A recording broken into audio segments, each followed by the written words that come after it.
Now, here are your hosts, Pep Fernandez and Jeff Gorham. And with that, welcome to the Inland Sports Show on Fox Sports IE, 1350 AM. We are live and amplified every single weekday from 3 to 6 p.m. right here on the local sports leader. Jeff Gorham, Greg Holla, I'm simply Pep Fernandez. We're fired up to be here. We've got NFL training camps popping up all over the place. And Jeff, the Chargers technically have not even had their first official practice on the field with the helmets on, and they already have a significant injury. It happened this afternoon down there in Costa Mesa. Yeah, I mean, there's just not a whole lot of luck going on with the Chargers in this offseason because, like you said, today, the first day in camp, guys are going down, guys are getting hurt. In the offseason, tight ends are down. They're bringing in old guys to replace, but today was not a good day for the Chargers. Yeah, think about it, because during the minicamp, they lost Hunter Henry, right, to an ACL injury, their star tight end. He's going to be gone for the season. And now this, today, during a conditioning test, Just jogging. Running around, trying to get the heart rate up a little bit. Starting cornerback Jason Verrett is out again. This time it is a torn Achilles tendon. It was just reported and confirmed within the hour. Jason Verrett is done for the foreseeable future with a torn Achilles. The only silver lining, Jeff, and we never want to see somebody get hurt, but if there's an area on the Chargers where they have some depth, some other guys that could step up, it's the secondary, it's the cornerback. So they have some guys that can fill in for Jason Verrett. But this poor guy, Jeff, cannot catch a break. He's been basically hurt his entire 5-year NFL career. He's going in to his 5th season here with the Chargers. Yeah, he's only had we're talking about one full season under his belt where he was an all-pro. And that was, 2015? Yes. That was several years ago. You know, he had a torn ACL 2 years ago, and it didn't heal. So last year he missed all but one game, and now it looks like he's going to miss the entire season. But like you said, they do have some studs that fill in. Remember last year they had Trevor Williams took his spot, and Desmond King. Those guys are very, very good at covering receivers. I think the Chargers will be okay. They've been fine without him in the past. It's just sad to see a guy like Verrett, who's been so good, so athletic, lose another year. Yeah, it's tough, especially for a DB. That Achilles tendon, I mean, you got to be able to plant, move, switch directions. I mean, that's going to be tough to recover from. This poor guy, man, if you look at just the last 3 years with the Chargers, he's missed 43 of the 48 games. He basically hasn't played the last 3 years because of injuries. He's a former first-rounder from 2014. So the Chargers had high expectations, a guy that they were going to build their defense around. He just simply cannot stay healthy. Yeah, he was one half of that, really, the top corners in the league with Casey Hayward. Remember, Casey Hayward, those two guys were locking down everybody on the corners. Now they're going to have to rely on other guys, like I said, Trevor Williams and Desmond King. And an Achilles injury, I mean, if that sounds familiar, it's because, your guy Kobe Bryant had an Achilles injury. DeMarcus Cousins of the Golden State Warriors now, he had his season in New Orleans with an Achilles injury. These are tough to bounce back from. In fact, you could probably say Kobe was never the same, right, when he came back from that Achilles. He was not the same, and it's one of those things where, they've kind of mastered the knee surgery. They've mastered the elbow surgeries, but there's a couple spots on the body that I don't care how good a doctor you are, they're still kind of they're exploratory. These are new ways to fix injuries. One is the shoulder, which we've seen quarterbacks go through. Sometimes they're never the same. And then the Achilles. The Achilles is a tough thing to fix. I'm not sure if he'll ever be the same player he was. And I hate to speculate, but I will. I'm not a doctor. I just play one here on Fox Sports IE 1350 AM, and maybe we should consult Jim Clover from the Riverside Medical Clinic. But Jason Verrett was dealing with an ACL injury for 2 years. Maybe his ACL or his Achilles was trying to compensate in some way. Yes. Like, I don't know if it's even on the same leg. And I hate to speculate, but we've heard that before where an athlete will go through an injury, but another part of his body is trying to compensate for that injury, and that part of the body is getting worn down, and maybe his Achilles was, on the verge of, and it did, of tearing because it was compensating for something else. Yeah, and the thing is, he came into minicamp, restriction free. He was looking good. They said he was running well. Yeah. And this is the first time that he's, like you said, had been back on the field in over 2 years. And it's just a tough break. And if you are the Chargers, a couple key spots there that you're going to have to rely on backups or old shoes, as I say, with Antonio Gates now looking like he's going to sign with the Chargers on a 1-year deal. Could happen. It could happen. In fact, and there's another guy, we'll talk about this too with the Chargers. His name is Virgil Green. And if you look up the bio on Virgil Green, a tight end who came from out of Nevada, played a bunch of years with the Denver Broncos. He's a tight end that the Chargers brought in this offseason. He lists his hometown as San Bernardino. He does. He went to the U, which is Tulare Union High School up in the valley near Fresno. I used to cover the U for a little bit. He went to Tulare Union, but he says his hometown is San Bernardino. We're trying to get to the bottom of this. This might be a local guy, Jeff, that maybe was born here, first couple of years of his life down here in the Inland Empire, and then for whatever reason went up to Tulare. But, yeah, he might be a local guy. He might be the guy to step in if Antonio Gates is not the starter. Maybe Antonio Gates comes and they platoon a couple tight ends. I don't know how that's going to work out. We just know Hunter Henry's not in the picture with that ACL injury. Yeah, Virgil Green, he played for the Broncos the last 2 years. He's only got 4 career touchdowns.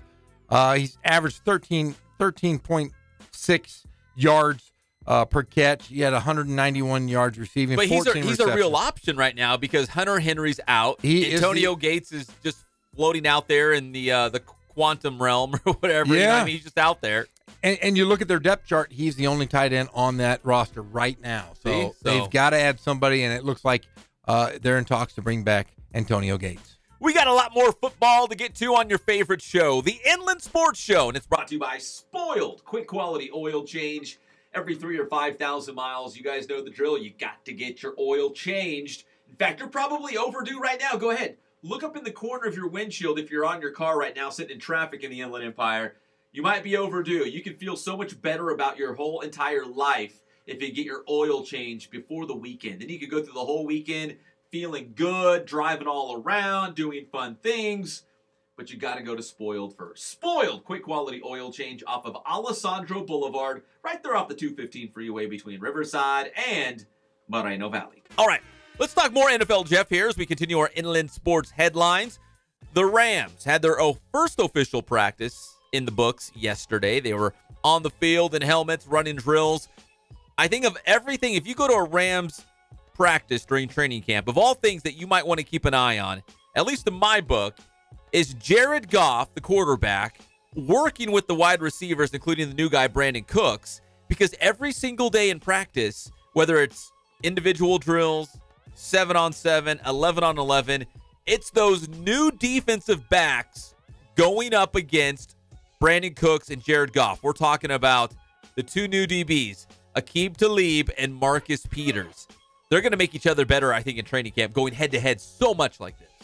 Yeah, I mean, just playing against that defense every day in practice, Jared Goff is only going to get better. Remember, he is now 2 years removed from everybody calling him a bust. Last year, he was phenomenal. Jack Skellington can throw the football, and throwing against the secondary of, you've got Sue, you've got, when Aaron Donald comes in, you got Brockers, and up front, I mean, man, you got Joyner, Talib, Peters on the outside. Those guys are studs. They're only going to get better as they practice every single day going into training camp. Yeah, the Rams have a phenomenal defense. Goff is going to have to see them and go up against them every single day.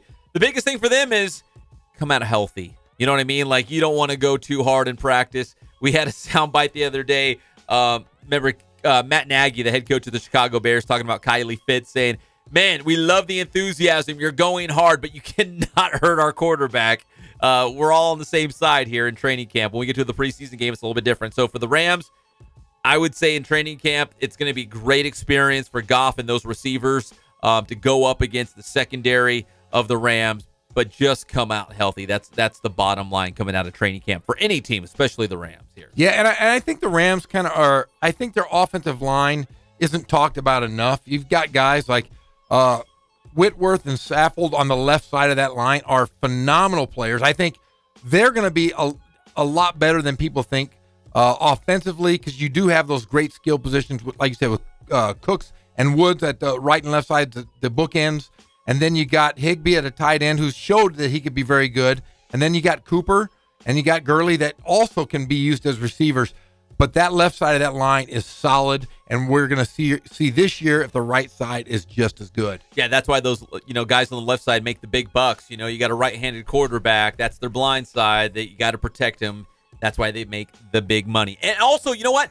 We've got breaking news about the Rams uniforms this season, but we're going to save that for later on the show. We're going to save it for later. You're going to have to hang on, but there is breaking news about the Rams uniforms for the upcoming season. For all you Raider fans, I know you're out there right now wearing your silver and black, feeling like you're going to win a Super Bowl this year with John Gruden. Here's the deal. Their first on-field practice is today. In fact, they're probably out there in Napa running around between the, in the grape wine vineyards, throwing that football around in Napa, getting ready for a Super Bowl championship run with John Gruden. I'm not too sure we're going to talk Super Bowl this year. What are you talking about? Yes. I'm not sold on the Raiders, and I'll tell you why. They have probably the second best defender in all of football, and he is not in camp right now. And for the foreseeable future, doesn't look like he will be. Khalil Mack is putting his feet in the sand and saying, look, I want a contract. I want to see what Donald over there at the Rams are what they're going to offer him. And right now the Raiders with head coach John Gruden, who's never even met with Khalil Mack, I think there's some issues going on with inside the Raiders organization. I'm not sold on the Raiders. We're not worried, yet. Jeff. You know why? I believe Al Davis is going to visit Khalil Mack in a dream and tell him, the ghost of Al Davis is win, coming back. baby, win. But hey, if you recall, Al Davis traded John Gruden. So maybe if things aren't happening well this year, the son of Al Davis is going to trade him back to Tampa Bay maybe. But I'll tell you what, there's a lot of turmoil with the Raiders with John Gruden. He's been away from the game for 10 years. There's no turmoil. There is turmoil. I'll tell you what. You got to win or you don't get paid. That's what John Gruden said yesterday. Oh, they're up there living the high life in Napa. He probably has his visor on right now. He's snickering and grinning and, staring down with the stink eye, all his guys out there, just like the good old days, man. It's the good old days. We're getting the band back together. Oh, get out of 10 years. He's been sitting in the booth for 10 years. What would be the pep talk that Gruden would give the players when they get on the field right now? What is the inspiration? Who knows? I'm telling you right now, until I see a Raiders team with John Gruden, I will make my first thoughts about the Raiders when I see that John Gruden is caught up to the NFL. Is he ready to start throwing pepper in the ball over the field? Is the NFL ready to catch up with him? I disagree. I'm telling you, he's been great in the booth, but let's see if he's still great on the field. He was traded for a bag of balls and a couple players to Tampa Bay. Let's see if he can come back and bring back that luster to the silver and black. It's a commitment to excellence. That's what they do up there. I will make my first thoughts when I see them on the field here in a couple weeks. They're going to look really good. Yeah, we'll see. They're going to look really, really good. But you're right. Khalil Mack and Aaron Donald are kind of going hand in hand right now. Which domino's going to drop first? If you asked me, I think Khalil Mack signs before Aaron Donald. I don't know why. I just got a hunch. Well, I don't know if we'll probably talk about this later on in the show, but there's a date, August 7th, that is very, very important in the Aaron Donald sweepstakes. He has to sign or he is going to face some major sanctions by the NFL and the Rams. So I think you've got to go with Khalil Mack, but Khalil Mack wants to see what Aaron Donald signs with so that he can set the bar and try to get that money. Now let's go to the diamond here on our Inland Sports headlines. You better look out, Dodger fans. You better be looking over your shoulder. Here they come. Here come the Cubs. The Cubs have made a trade for Rangers starting pitcher Cole Hamels. He's a San Diego guy. He's had a great major league career, fantastic seasons with the Philadelphia Phillies back in the day. The Cubs have added Cole Hamels. So here's why it's important for us locally. One is the Dodgers better look out because the Cubs are going all in. They're adding more arms. They're going to do whatever it takes to catch the Dodgers. I feel like right now, and you can tell me I'm wrong, The Dodgers are the team to beat in the National League right now. That's the way I feel. Their feelings are neither right nor wrong. They just are. That's what my therapist told me. Is that what your therapist told you? Well, my therapist, Alec Nathan of Bleacher Report, says that the Dodgers have called about a big superstar, and that big superstar is Bryce Harper. So the Dodgers could be going all in by the trade deadline this coming Tuesday. We could see Bryce Harper in a Dodger uniform as early as next week. That will if the rumors are true. Never happen. Well, we will see. That'll never happen. The other important fact with Cole Hamels going to the Cubs here is that they brought him in because our guy, Tyler Chatwood, the pride of Redlands East Valley High School, is walking everybody. He has no control. I think yesterday he had 6 walks. He has struggled with his command. He is not, the control's just simply not there. He hasn't been bad. He still goes like 5 or 6 innings. He might give up a couple runs on a couple hits, 4 or 5 strikeouts per game, but he walks like 6 guys a game. He's his own worst enemy at this point. And Tyler Chatwood might be the odd guy out in that Cubs rotation with Cole Hamels now joining the party. So the Cubs adding arms, getting ready to go head-to-head with the Dodgers here as we go through the second half of the Major League Baseball season as that best team in the National League. Speaking of the Dodgers, big win last night in Atlanta, 8-2 that final score. Manny Machado with his first home run with the Dodgers. We're going to play that in our next segment. So he's off and running now, the Manny Machado era with the Dodgers. The Halos, they got the Mariners tonight. The Halos, a game under 500, trying to chase down Seattle for that wild card, but it sure doesn't look good right now for the Halos. A little bit closer to home, though. We had the 66ers last night as Los Cucuys, man, the boogeyman. Greg Hollow was out there for the Inland Sports Show. How was it? Did they treat you like a king? You know what? That press pass goes a long, long way, man. Did you say, what's up? I'm Pep Fernandez. Yeah, I rolled in there. They saw it. I go, you need ID? No. Nope. You are good. And all the friends that I went with, they were all shocked. Like, you really have it like that? Yes. Heck yeah, man. They see the Inland Sports Show. They roll out the red carpet. We love the Sixers, man. In fact, we even love Los Cucuys more. Los Cucuys out there. Did they win? Yeah, they won 10-1. They're That's actually right. shockingly getting better now. I know they had a little slump going on this past couple of weeks, but hopefully the 66ers get it going and see what's up with that playoffs. We might have an coming Inland soon. Empire versus Rancho Kook playoff battle. That would be fun, right? That would be fun. In fact, both those guys are our friends, and you and I have been out to both ballparks, and man, what a great environment. And I saw last night the guy, the mascot was Bernie or Slick? No, Slick was shirtless. He was? It was that full, hot? He Is that was true, full Greg Allen? Yes. of he was muscles. I saw it on Twitter last night. I said, "Who is that guy?" And he had his shirtless and he was It was ripped. that hot. He was ripped. So Las Cucuys. All right, and one quick basketball note here for all you Laker fans, because you're still about the 3rd or 4th best team in the West. The Stop Houston it. Rockets have re-signed Clint Capella, $90 million. So basically, Houston's the same team from last year except Trevor Ariza, right?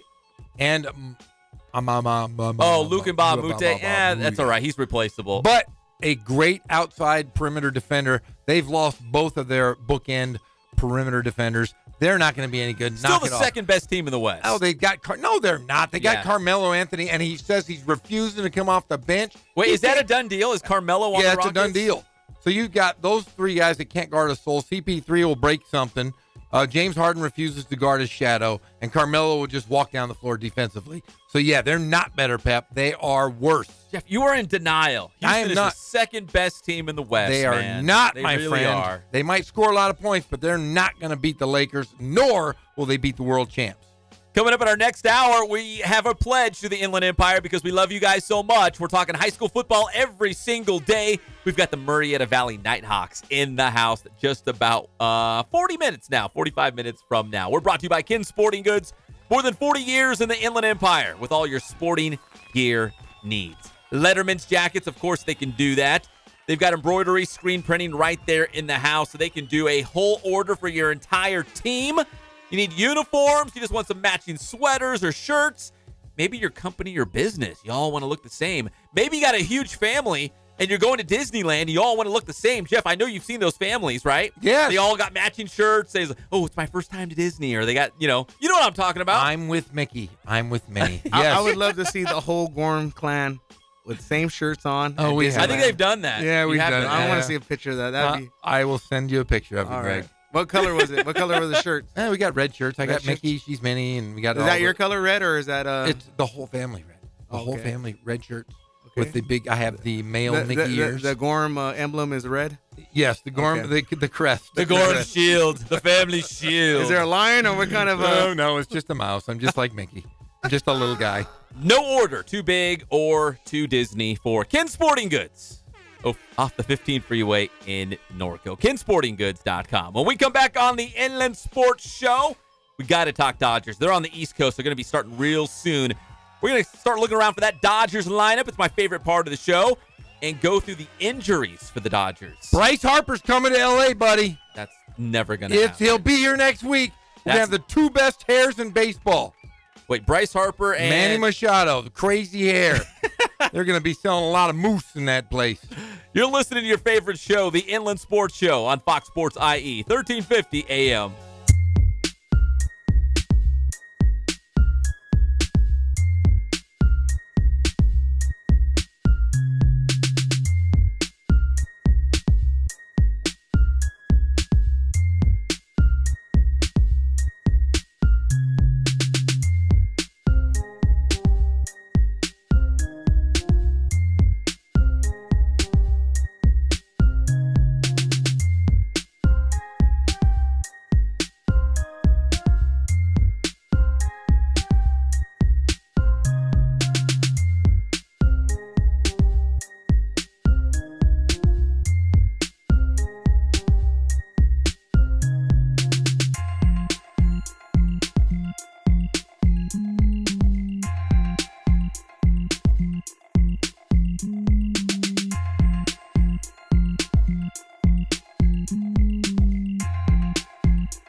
Believe it or not, that is the biggest thing for customers on an oil change. They just want the convenience of coming in, driving in, getting it done, and driving out.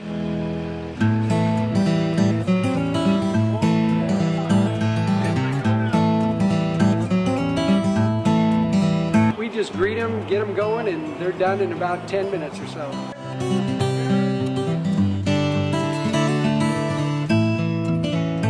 We don't push any sales on them. We do the oil change, and I think that's what sets us apart is our customer service. Vacuumed and cleaned your windshield for you as well.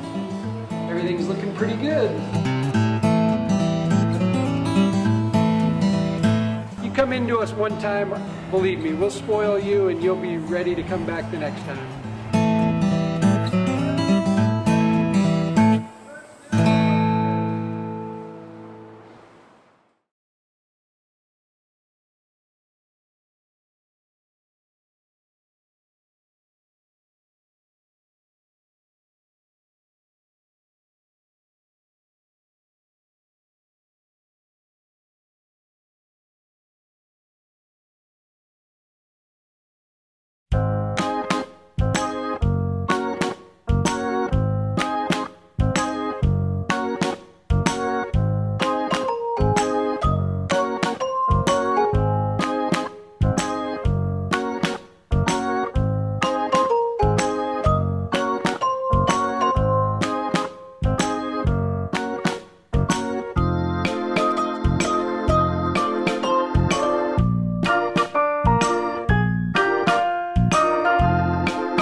You know, Greg Holla hooked it all the way up. What was that? Like peanut butter chocolate pretzels? Unbelievable.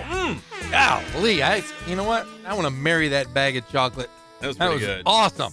See, that would be like complete contraband in my house. That has gluten and dairy. It does? Like, it can't even like cross the doorway. How do you live? I'm just honest to God. Let's just call it as it is. How does your family survive when there's no dairy and no gluten? There's basically all you can eat is grass. Eat lots of meat. You can't even eat lots grass. of vegetables and fruit. How many gallons of milk does he have? Yeah, how many? You got no gallons of milk. How many gallons of almond milk do you got? Lots of almond milk.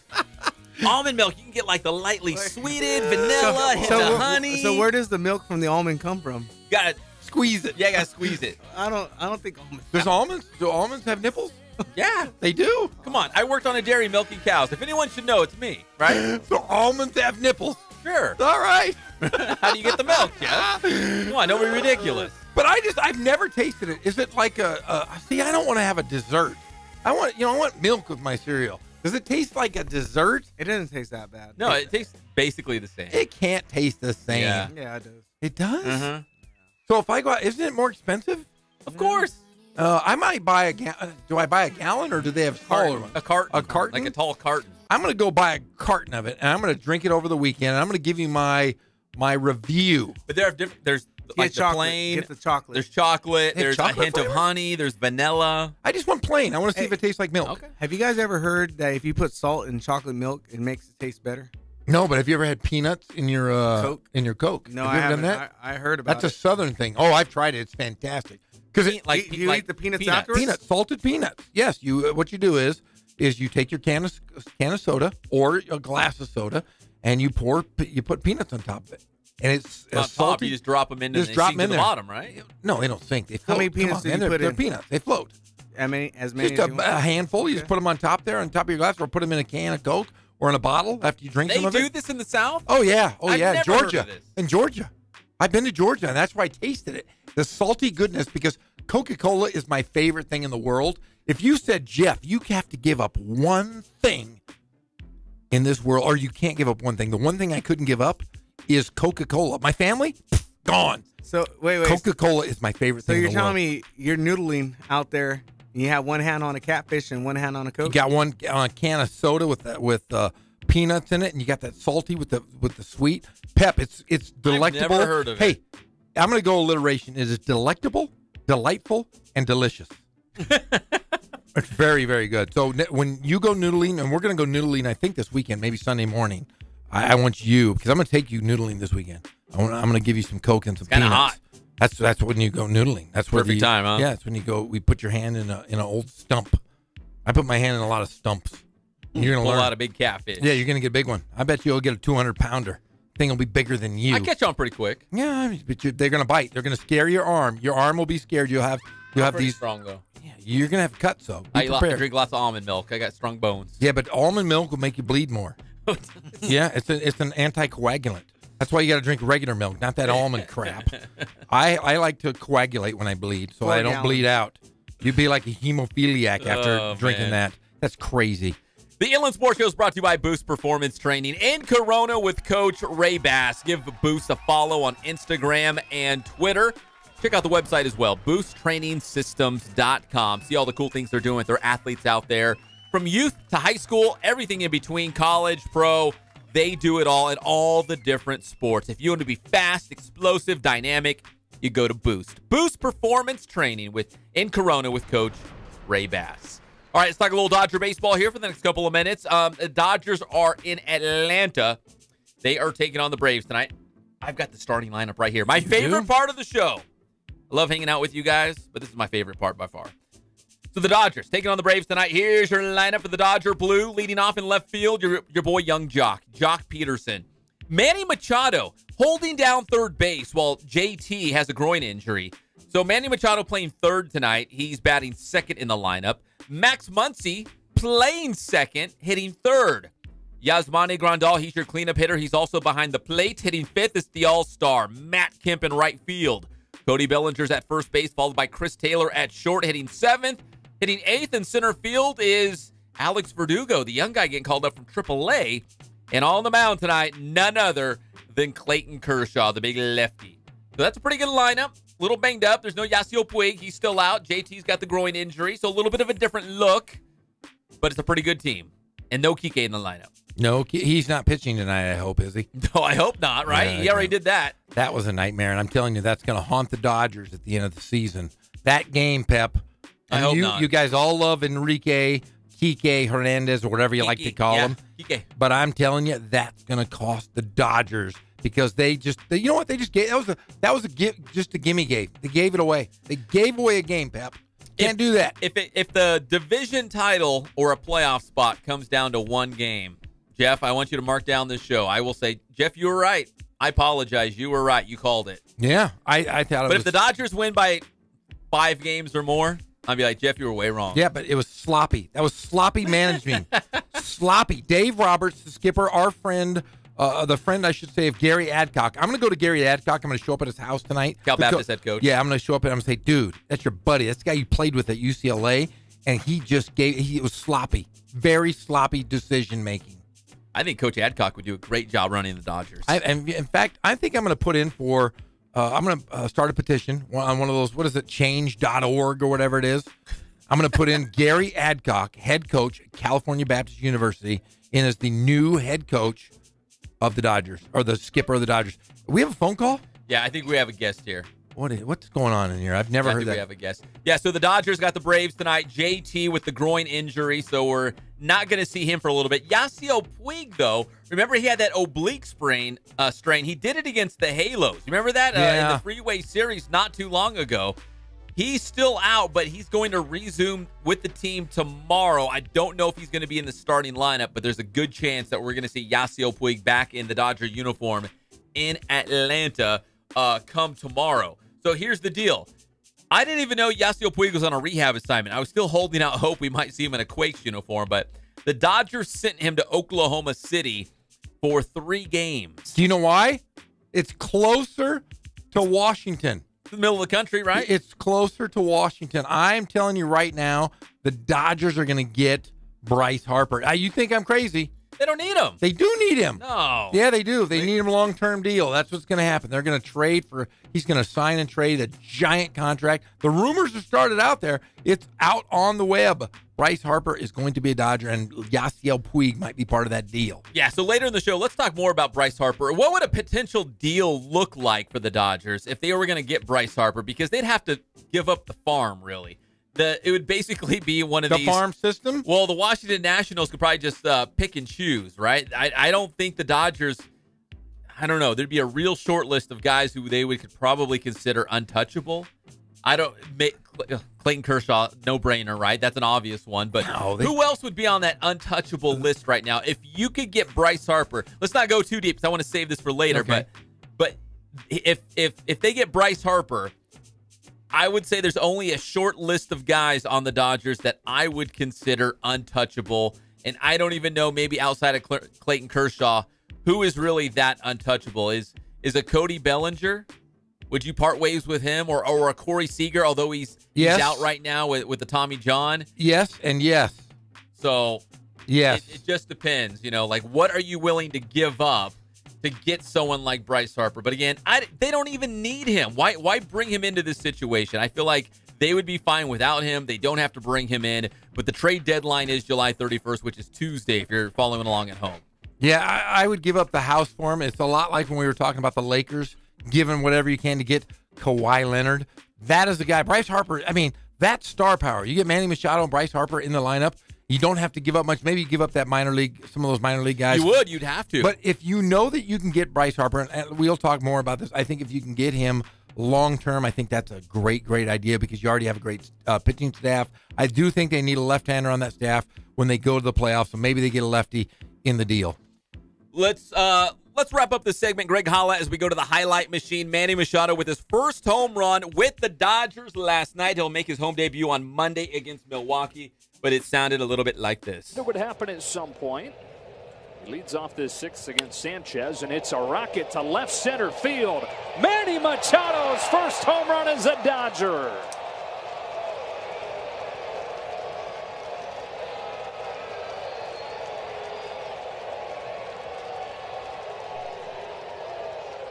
His 25th of the season, and the Dodgers lead it 3-0. So that was Manny Machado, his 25th home run of the season, but more importantly, his first in a Dodger uniform. If you're a Dodgers fan, hopefully the first of many to come here in the second half of the season as they push for the playoffs. Not many, Manny more. Manny more. Hey. Hey, Manny Wood's going to make his home debut pretty soon, isn't he? Yeah, Monday against Milwaukee. That's going to be great. Yes. The place is going to go nuts. They love him. Manny Wood, right? Our first look here in Southern California. Manny Wood 2.0, my friend. Don't you besmirch the name of the great Manny Ramirez. Thank you. Yes. The great. The great. Hey, when we come back on the Inland Sports Show, we're going to talk a little UCLA football. Chip Kelly was at Pac-12 Football Media Day talking about how much the game has changed since he left. When he was at Oregon, they were the only guys that had shiny helmets and 12 different, uniform combinations.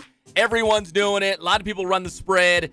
College football is just, the landscape of it is a lot different from the last time he was coaching. He talked about that at Pac-12 Football Media Day. Now the head coach of the Bruins. So we'll talk a little UCLA football when we come back.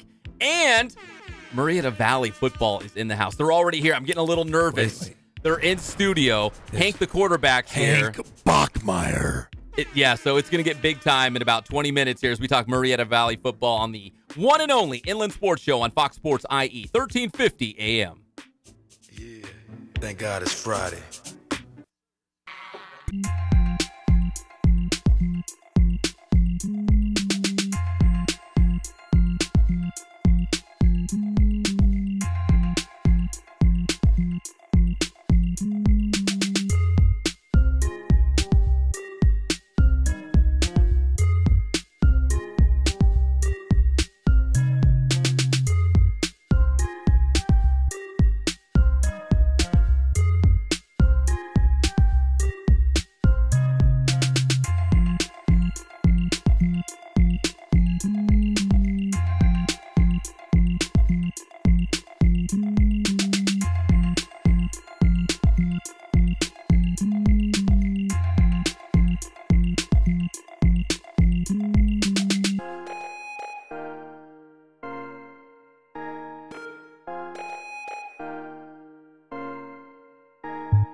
We're small, family-owned, strive for quality pre-owned vehicles. We're not a volume dealer, and we take every deal as personal to us.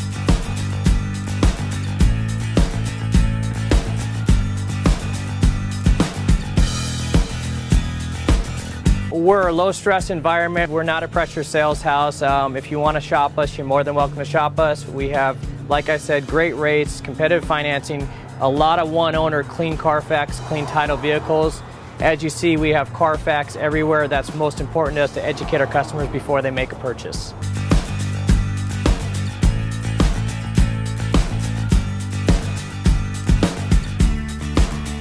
We're right off of Ontario, right off a couple exits off the 15 freeway, off Cajelco, off El Cerrito, and we're right on the main drag going into Dos Logos and the crossings.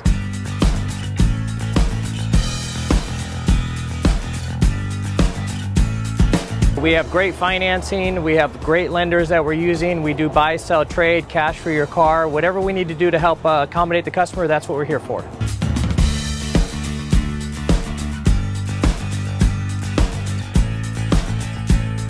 We have a little bit of everything. We start at about $69.95 and go all the way up to $100,000. We have Escalades, we have commuters, we have pickup trucks, we have Jeeps, sport utilities, and if we don't have it, our specialty is finding you exactly what you're looking for.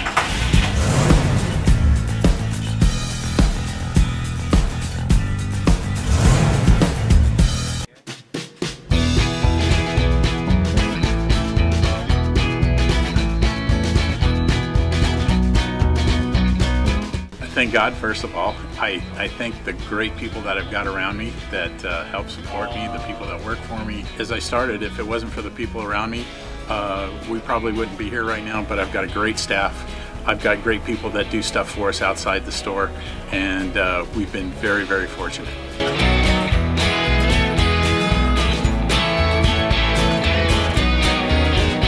Our service is impeccable, and we just keep trying to get better every year.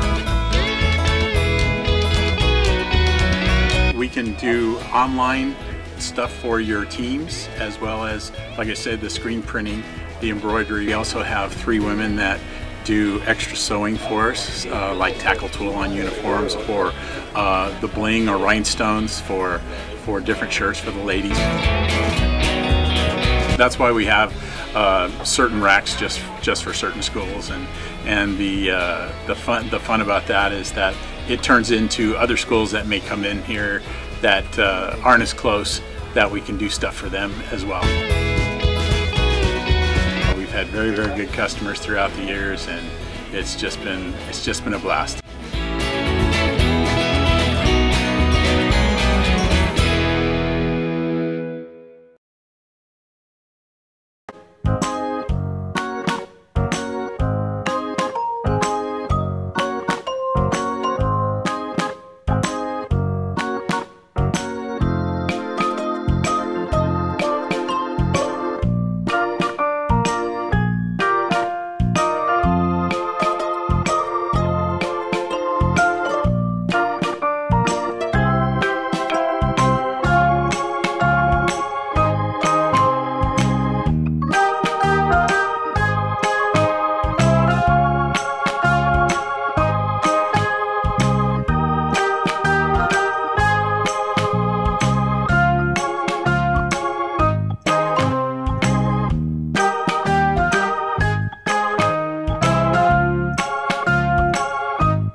Say that I'm a nerd.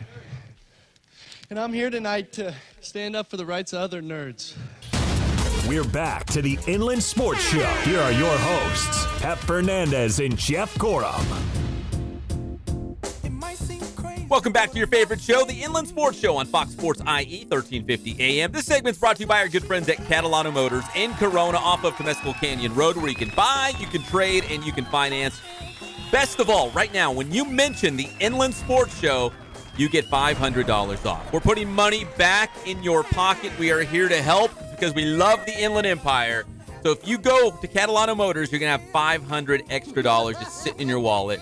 Jeff, what would you do with $500 extra? And don't say you'd buy 1,000 Jack in the Box tacos. Something else. What would you do with $500 right now if you went and got a car, truck, SUV, sports car at Catalano Motors? You'd have $500 extra bucks to just do whatever you want with. It all boils down to food, Pep. It always is. I would probably take my family to a nice restaurant that I could just eat a ton. You know, I got three strapping boys.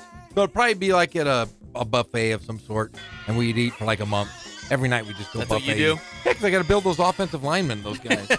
The big Gorham offensive linemen. If I had $500, I would buy like some real fancy hair clippers because I cut my own hair, and I feel like it's getting a little raggedy around the edges. I have to wear a hat these days because I'm really self-conscious about myself now. Well, you got to oil your clippers. Yeah, man. I don't think I've ever oiled them. Come on, No, man! I Look don't at this! think so. Look at this bald head. This is all clippers. Like, yeah, what do you know about hair? Yeah, man, I use my clippers. I gotta oil them and clean them really nice. I take care of them. I treat it like a baby. I do. With kid gloves. It's wonderful. Welcome back to the Inland Sports Show on Fox Sports IE 1350 AM. We're talking UCLA football. Just had the Pac-12 football media day in Hollywood.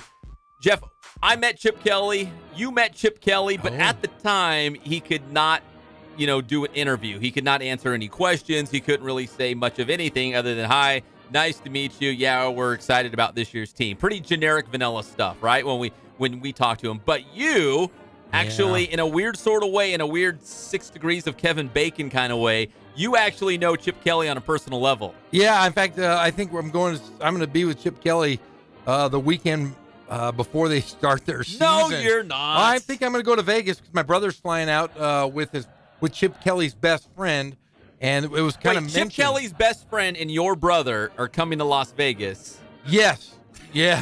And the last time they did it, I guess it was a great time. I missed out, but see, I'm a fun guy. I'm a lot of fun. And Chip Kelly's best friend is even a more fun guy than I am. So if Chip Kelly and my brother are kind of the same mold of not trying to be a nice guy, but I think we can get him out of their element.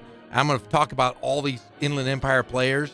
All of them. I got a bad feeling you're going to go to Las Vegas with Chip Kelly, and we're going to see him in the headlines the next day, getting in trouble, doing something crazy. Like, if he's hanging out with you, the possibilities are endless. One could only hope, Pep. One could only hope. I would love to get Chip Kelly in some sort of shenanigans and get him in trouble, or his assistant coach, Coach Pelham.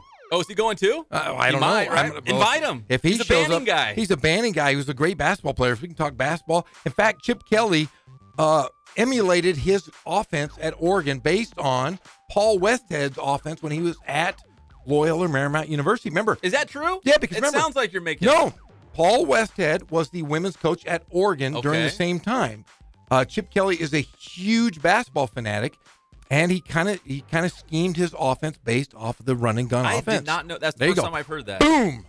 Mind blown. In fact, I'm going to say this before we get into the Chip Kelly interview.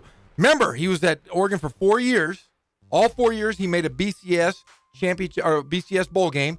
3 of those years, he was a Pac-10 champion and averaged over 40 points a game, Pep. That is unheard of. If you think about if he does that now in the Pac-12, they're going to be pretty successful. Yeah, I think a lot of people are curious what the offense is going to look like at UCLA. Is it going to mimic what he did at Oregon? Is there going to be some new wrinkles to it? Well, I think getting the job late, I think maybe 2-3 years down the line, if they're successful, we will see that Oregon offense. But remember, at Oregon, they only had 4 running plays. Everything else was throwing the ball, and they did it all through misdirection and just weird stuff. Remember, they did a lot of trick stuff. That's how teams didn't adjust very well to Chip Kelly in the Pac-10 at that time. But go ahead, Pep. But who knows what he has up his sleeve now, at UCLA. Maybe he's learned some things, along the way here with the Philadelphia Eagles and the 49ers. Like, who knows what this UCLA football team's going to look like. They need a quarterback. I know that. They don't. Who's it? Devin Monster? Who is it? Oh, is that the Michigan transfer? Oh, that's right. Hank Bachmeier would know. Hank Bachmeier. Yeah, the Michigan Wolverine is transferred in, so he'll probably be the guy. But here's Chip Kelly, Pac-12 Football Media Day, earlier this week in Hollywood, talking about returning to college football and what UCLA might kind of look like this season under his direction. Here's the head coach of the Bruins, Chip Kelly. Well, in our schedule this year, we play Cincinnati at home, at Oklahoma, Fresno State. We have an open date. We're going to play the Tampa Bay Bucks, and then we're going to start the league conference schedule. So, I love it. You like the aggressive out-of-conference schedules? I love playing. LSU. Yeah, I mean, we played LSU when I was at Oregon. We signed on for that. We played at Michigan. We played at Tennessee. I think when people talk about, how to strategically schedule, I think the first time you start thinking about strategically scheduling, you've lost. Because you don't think you can compete with people. And if you want to be the best, you got to beat the best. So if they want to play us and we want to go play them, then I'll play anybody. So I'm excited when I looked at our schedule. I think UCLA, USC, and Notre Dame are the only 3 schools that have never played a 1AA team. And I think that's part of the something that I think they hang their hat on, and I really agree with that. So I'd love to play all great teams. So and I know teams want to come play in the Rose Bowl. So if all of those games, what I think are really cool are home and homes that have been set up. So we got Michigan home and home. We have LSU home and home. Georgia home and home. I think Rutgers just dropped us, so they're trying to fill a hole for that one. And it's a short window, but we're open to playing anybody. So. Chip Kelly, UCLA head football coach, talking about their schedule. Remember, we talked about the fact that the Pac-12 really needs to have a bounce-back season top to bottom, win some of these big non-conference games. I think the biggest one we talked about for UCLA was Oklahoma. I think the Sooners were on the schedule. So if they can make a statement, get a win, that might kind of sway people that the Pac-12 is back. Yeah, you can't go 1-8 and going into the bowl series saying how great the Pac-12 is, and they just fall completely on their face. So hopefully the Bruins will turn it around. I do think it will take a couple of years because it's all about recruiting. We know Chip Kelly can recruit. We know that the Inland Empire is a huge hotbed. There's a couple guys here locally that we know that Chip Kelly's going after. So if he can get some of those pieces, some of those offensive linemen, and some of those skilled guys, UCLA could be good for the years to come. And I like their defense. They got Jalen Phillips, the pride of Redlands East Valley. That Nate Metters decided not to enter the NFL draft, so Nate Metters is back in the secondary for the Bruins. So they got local guys. I like their defense. I think it's more so what's the offense going to do, what's it going to look like with Chip Kelly. Yeah, I want Jaden Daniels there. That's what I want. He's not going to go play up in the CFL like I told him to. You told him to skip college and just go straight to the CFL. Yeah, I was with Johnny Football. I was going to be LeVar Ball. I was going to get like his own shoe, his own sandwich, and he decided to play his extra year of high school. So I'm a little disappointed in that. Darn it. Yep. All right, we come back, Jeff. It's our pledge to the Inland Empire to talk high school football. In every single show, we have the Murrieta Valley Nighthawks in the house. We'll talk Southwestern League football, and they've got another tough non-league schedule that we're really excited about. So we'll talk with Murrieta Valley football when we come back on your favorite show, the Inland Sports Show on Fox Sports, IE 1350 AM. Yeah, thank God.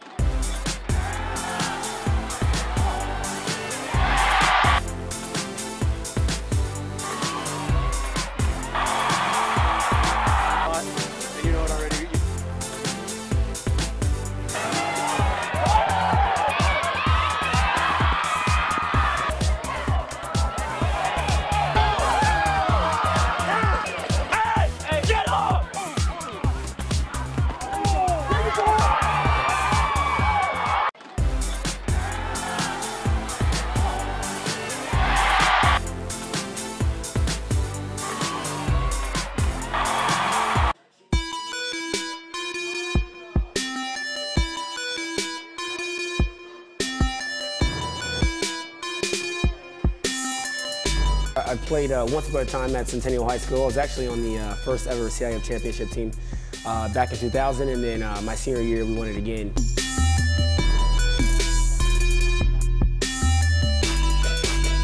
I think that's my passion because I've done it. I know exactly where these athletes are at. I know what their mindset is right now. I know how hard it is to, number one, find a performance coach who can take you to the next level.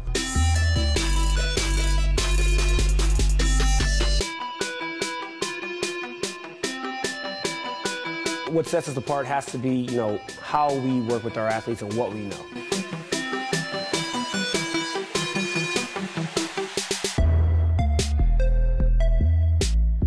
We can take an athlete and help them reach their athletic potential, help them, prevent injuries, help get them stronger.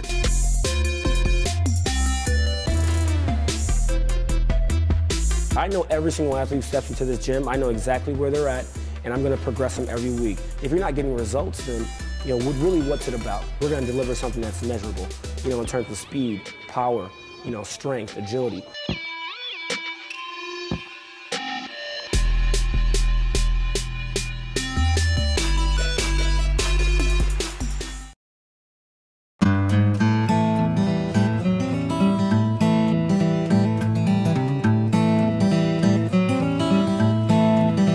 Focus on the customer here.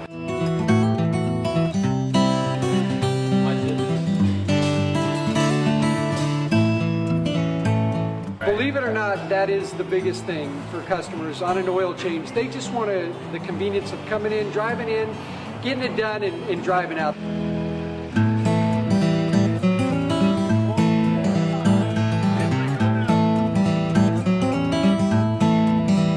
Just greet them, get them going, and they're done in about 10 minutes or so.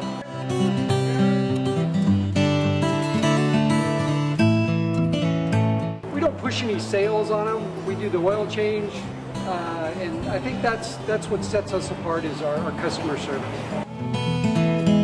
Vacuumed and cleaned your windshield for you as well. Everything's looking pretty good.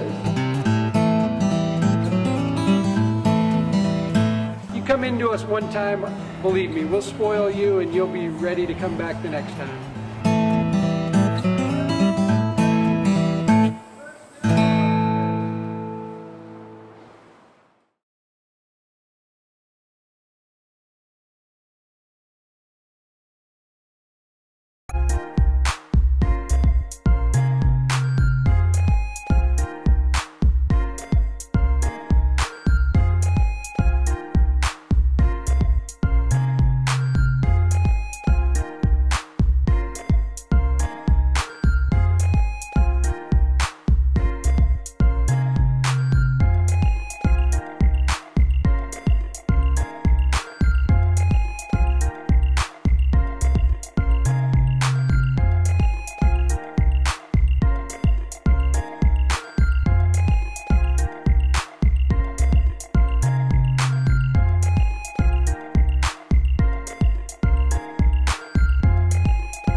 Inland Sports Show. Here are your hosts, Pep Fernandez and Jeff Gorham.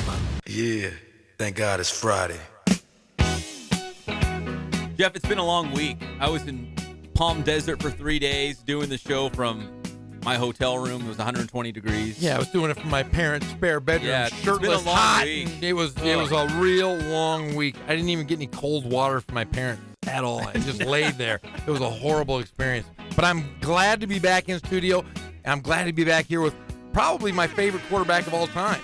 You say his name a lot. Hank Bachmeier. And he's here in studio for the first time, I think, right? On our show, right? First time. I've been on the phone a few times, but I'm excited to actually check it out in person. Hank Bachmeier's here. Coach Wilson's here. We're going to talk Murrieta Valley football on your favorite show, the Inland Sports Show. And it's all brought to you by Spoiled. Quick quality oil change. Spoil yourself in your car every 3,000 or 5,000 miles. You guys know the drill. You got to get your oil change. In fact, you're probably overdue right now. So why are you waiting? Go get your oil changed tonight. Then you can feel good about your entire life all weekend because you got your oil changed. Go to Spoiled. Quick quality oil change off of Alessandro Boulevard off the 215 freeway between Riverside and Moreno Valley. All right, let's talk some Murrieta Valley football here on the Inland Sports Show. They are the back-to-back Southwestern League champions. And, Jeff, we've said this before. We sound like broken records at this point, but the Southwestern League is just so good, top to bottom. Let's bring on Coach Wilson here. Coach, man, to win a Southwestern League title, at least in my eyes, in my estimate, that carries a lot of weight. There's so many good high school football teams, players, coaches in the Southwestern League. To come out on top, especially if it's 5-0, that speaks volumes. What does it mean to go back-to-back in the Southwestern League like you guys have done? You're exactly right, Pep. It's, I look at some of our big wins last year, like beating Cajon, beating Oaks Christian, beating Santa Margarita, and then you go to our league games in the Southwestern League, it's halftime, it's a 7-point game. Yeah. Halftime, it's a tie game. So playing in the Southwestern League, we were in battles, and it just speaks to what you're saying of the pedigree of the league. It's a tough go every year, and we're really proud of being the back-to-back champions of that league. Now we got Hank Bachmeier in the house, quarterback. I mean, we've been talking about him forever because we've been talking about him for forever. Now he's finally a senior. He has been playing high school football for 19 years, Pep. It sure feels like it. 19 years. We've been talking about him since he was a freshman. Hank, does it feel weird you're finally a senior? Like, I mean, you're going to go to Boise at the winter break. I mean, it's almost over now. Yeah, it's been a crazy ride, crazy experience. I'm so glad just everything that's happened for me. And, yeah, it's coming by fast. And I still remember my first game. I still remember my first day at school. And it's just crazy that I'm coming into my senior year. Now, do you feel like, I don't want to say pressure, but this is your time to shine because, you don't have Marquis Spiker, around. And you've had some great running backs the last couple of years. It's like, okay, I'm the guy. I'm going to have to, I don't want to say put the team on your shoulders because I'm sure there's other great players on your team, but now you're a senior. You're the guy. Everyone's going to kind of look to you, right, to lead this team? No, I don't really look at it like that. I look at it like we got some great guys coming through the program. We got some great receivers, great skill guys. New O-line coming through, lost 4 guys on the O-line, but it's going to be the same, I think, just offensively, and then we're going to be just doing the same thing, and I think we're going to be all right. As a senior, do you kind of maybe, enjoy the moments a little bit more? You kind of relishing like, hey, this is going to be my last training camp, in high school. This is going to be, my last first game. This is my last homecoming game. You kind of, are you already kind of setting yourself up to, enjoy those moments, I mean, I haven't really looked at it like that so far. I look at it like it's been 105 degrees outside and we got to go out and practice. So it's been really hot. That's true, too. Yeah, it's been pretty hot outside. But, I mean, like you said, I'm going into my senior year, and I'm really excited, and I'm just going to cherish these moments coming up. So it'll be an awesome experience. We're talking Murrieta Valley football here on the Inland Sports Show on Fox Sports IE, 1350 AM. Let me bring Coach Wilson back behind the mic as well. Coach, is it really going to be 5 years this coming season at Murrieta Valley for you as the head coach? Oh, for me? Yeah. It's funny. I was just talking to a guy probably 2 hours ago, and I walk around Murrieta Valley in conversation like, yeah, I'm new here. And then someone called me on it a couple months ago. Coach, it's your 5th year. You're not new here. You're not the new guy anymore. So that kind of brought in perspective. It's like, wow, because it seems really quick. Like Hank was saying, it seems like we just had Hank's first game. Yeah. And it was a while ago, man. So I'm looking at your schedule, and, I know you guys never shy away from anybody. You talked about going through Southwestern League play and playing at a certain level that you're ready for the Division I playoffs. So I'm looking at your non-league here, and certainly there's not a single game throughout your entire season between non-league and Southwestern League play, and I'm assuming you guys will be in the Division I playoffs again. There's not a single game where it's an easy one. You guys have a tough schedule. Before we go through them individually, when you look at the entire schedule for Murrieta Valley, you're like, how do you look at it? Do you say, oh my gosh, this is going to be tough, or man, I can't wait to see my guys rise to the challenge of playing some of these great teams? It's a difficult schedule. It's pretty similar to the schedule we've had the last 2 years. And, I attribute things like beating Santa Margarita in the Division I playoffs to running through a schedule where we beat 2 CIF champions during the season. It's the only way to get ready for something like that. Yeah. Okay, so you open the season at Santiago. I know you guys probably want to get a little payback in that one, the way it went last year. You also have Cajon, which was one of the best games we saw last year at San Bernardino Valley College. You guys will host this time around against the Cowboys. San Clemente, a rematch of that CIF championship game from 2 seasons ago. Then on the road at Oaks Christian, which is never easy, right? And you've had some battles with them. And you'll finish up non-league play at Buena Park. Coach, any way you slice it, that non-league schedule, I'm excited about because those are great matchups. But any way you slice it, that's tough, right? Yeah. It's not a lot of new teams. I mean, we played Cajon and San Clemente and Oaks Christian last year, so there's some familiarity there. The Cajon's going to be a fun one. I just got an email last week. It's going to be the TV game that week for Fox Sports. So the kids always get fired up for stuff like that. Yeah. We're already fired up, but that just gives it another edge. But they're great teams, man. The coaches are great guys, and like you said last year, that they were battles. Hank, let me ask you, since Coach just brought up the Cajon game, because as Inland Empire football fans, we love it when we got 2 local teams going head-to-head. We're going to have the 2 best quarterbacks in the IE going head-to-head with yourself and Jaden Daniels at Cajon High School. Do you know him pretty well? Do you guys run into each other at all the rivals camps and all the different things that you guys go to? Yeah, I know Jaden very well. Great guy on and off the field. I'm just really excited to play him again this year. And we made a great bond just coming up through the high school ranks, and just we're both going to college. He's going to make a decision pretty soon somewhere. And I'm really excited for him and just how successful he's been coming up, and it's going to be a great game, and I'm excited. Like, going back through that non-league schedule, Santiago, Cajon, San Clemente, Oaks Christian, Buena Park, it's really a way for you guys to showcase where this team's going to be at, right? I mean, before you even get to Southwestern League play. Are you excited just for the challenge of saying, hey, you know what? You'll know through the first 2, 3, 4 games like what this team's going to be all about, right? For sure. Like Coach Wilson was saying, we played a few of those teams. Like, this will be my 3rd year playing a couple of those teams, and it definitely shapes the way your team's going to go and kind of building them and molding them together, like how you're saying. And I'm really excited. Just you kind of get an identity, and you kind of find it in pre-league, going into the league, and then going into playoffs. So I'm really excited about these preseason games. Now, Coach, help me here. So San Clemente, they're Division I, right? Correct. Oaks Christian, D1? Yeah, they got moved up to D1, yeah. I thought they did. Santiago, 2 or 3? I want to say 3. 3. Cajon's 3, and Buena Park, I'm not sure.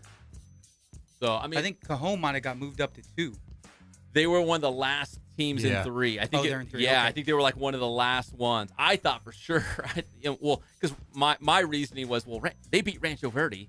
Rancho Verde was the Division III champion from a year ago, and they beat them by 40 or whatever that was. But they look at the last 2. It's a convoluted formula, but they're Division III nonetheless.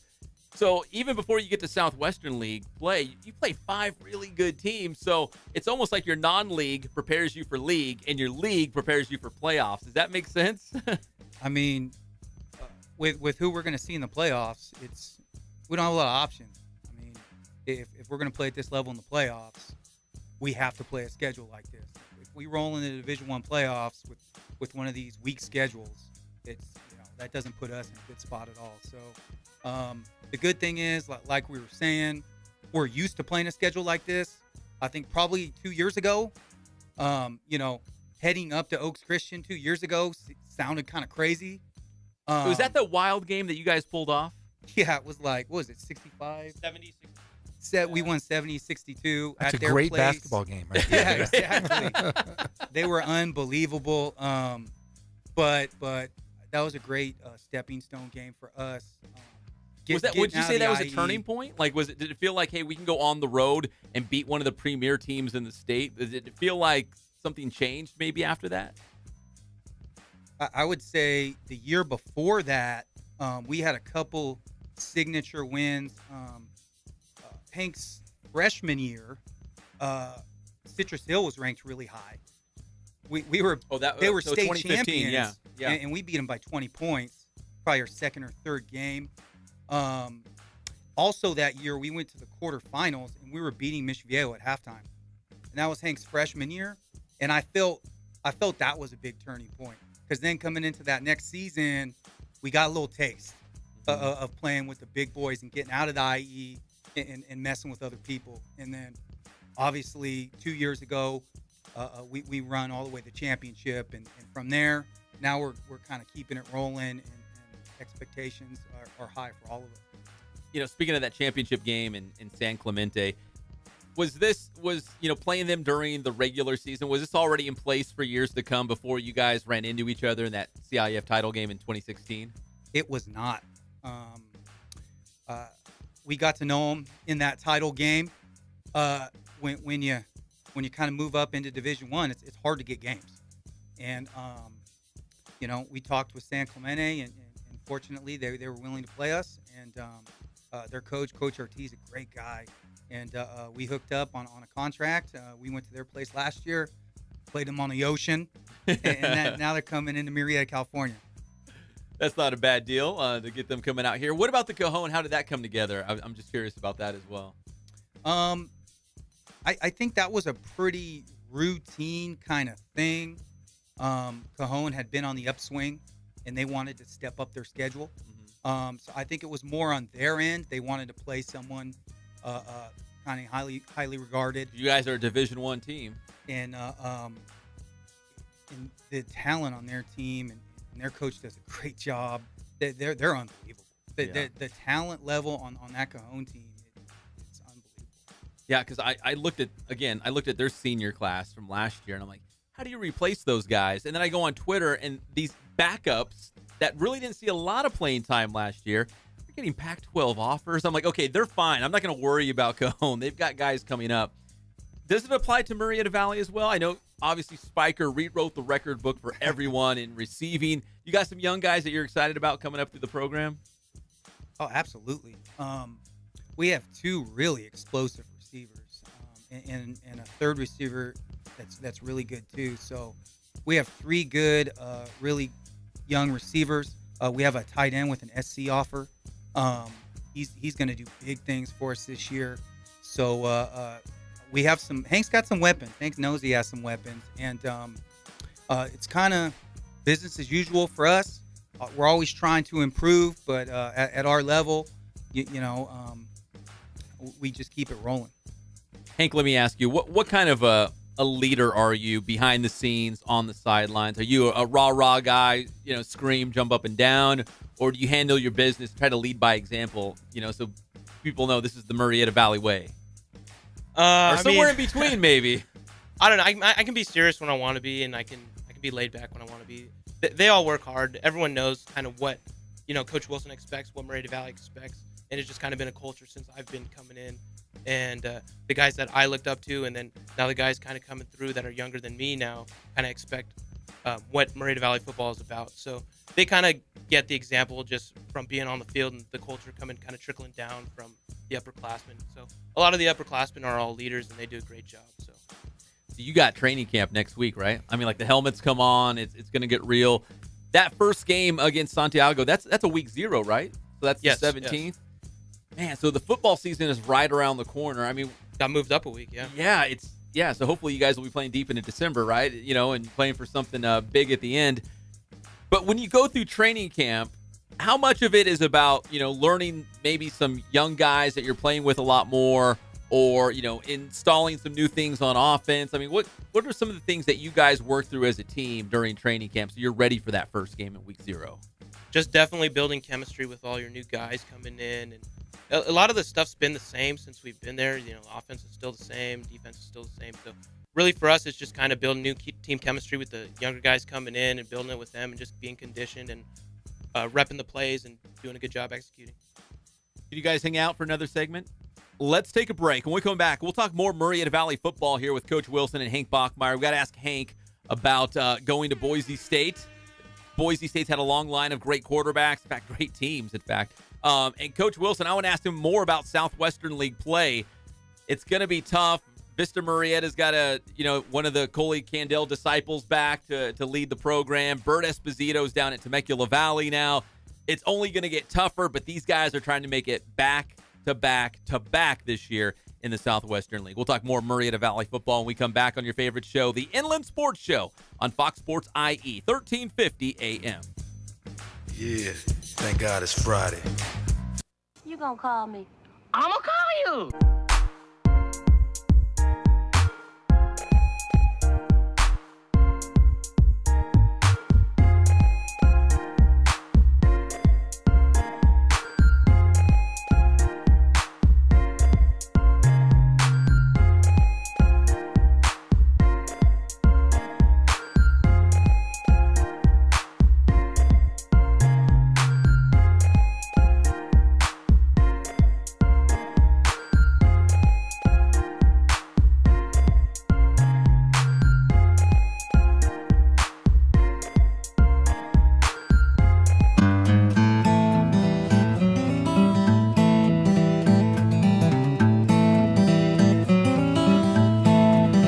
Focus on the customer here.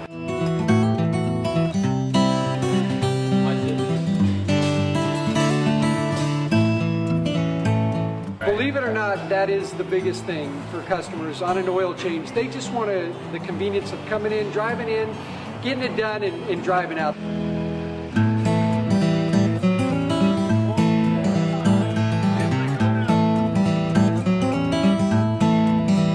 Just greet them, get them going, and they're done in about 10 minutes or so.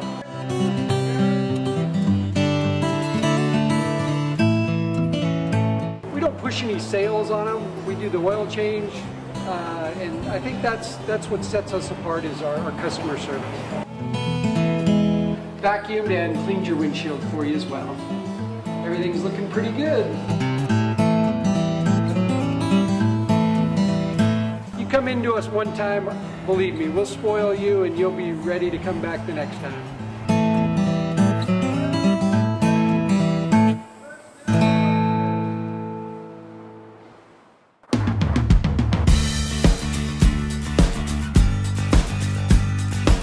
We're a small family-owned, strive for quality pre-owned vehicles. We're not a volume dealer, and we take every deal as personal to us.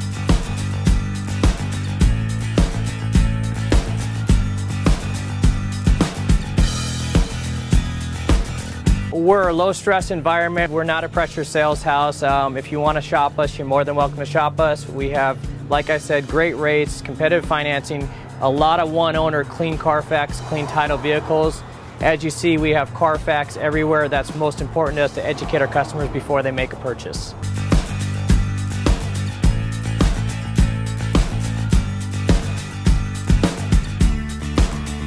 We're right off of Ontario, right off a couple exits off the 15 freeway, off Cajelco, off El Cerrito, and we're right on the main drag going into Dos Logos and the crossings.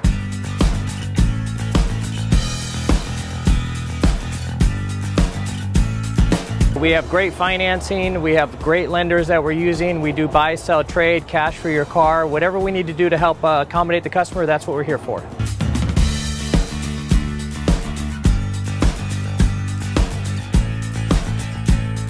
We have a little bit of everything. We start at about $69.95 and go all the way up to $100,000. We have Escalades, we have commuters, we have pickup trucks, we have Jeeps, sport utilities, and if we don't have it, our specialty is finding you exactly what you're looking for.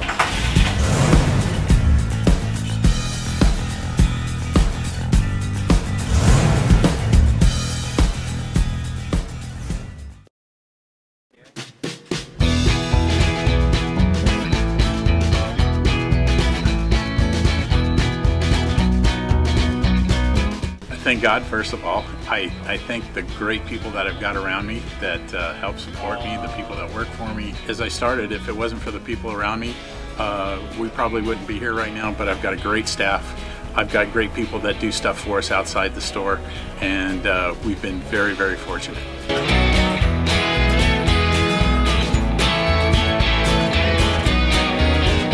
Our service is impeccable, and we just keep trying to get better every year. We can do online stuff for your teams, as well as, like I said, the screen printing, the embroidery. We also have 3 women that do extra sewing for us, like tackle tool on uniforms, or the bling or rhinestones for different shirts for the ladies. That's why we have certain racks just for certain schools, and the fun about that is that it turns into other schools that may come in here that aren't as close, that we can do stuff for them as well. We've had very, very good customers throughout the years, and it's just been a blast.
Fernandez and Jeff Gorham.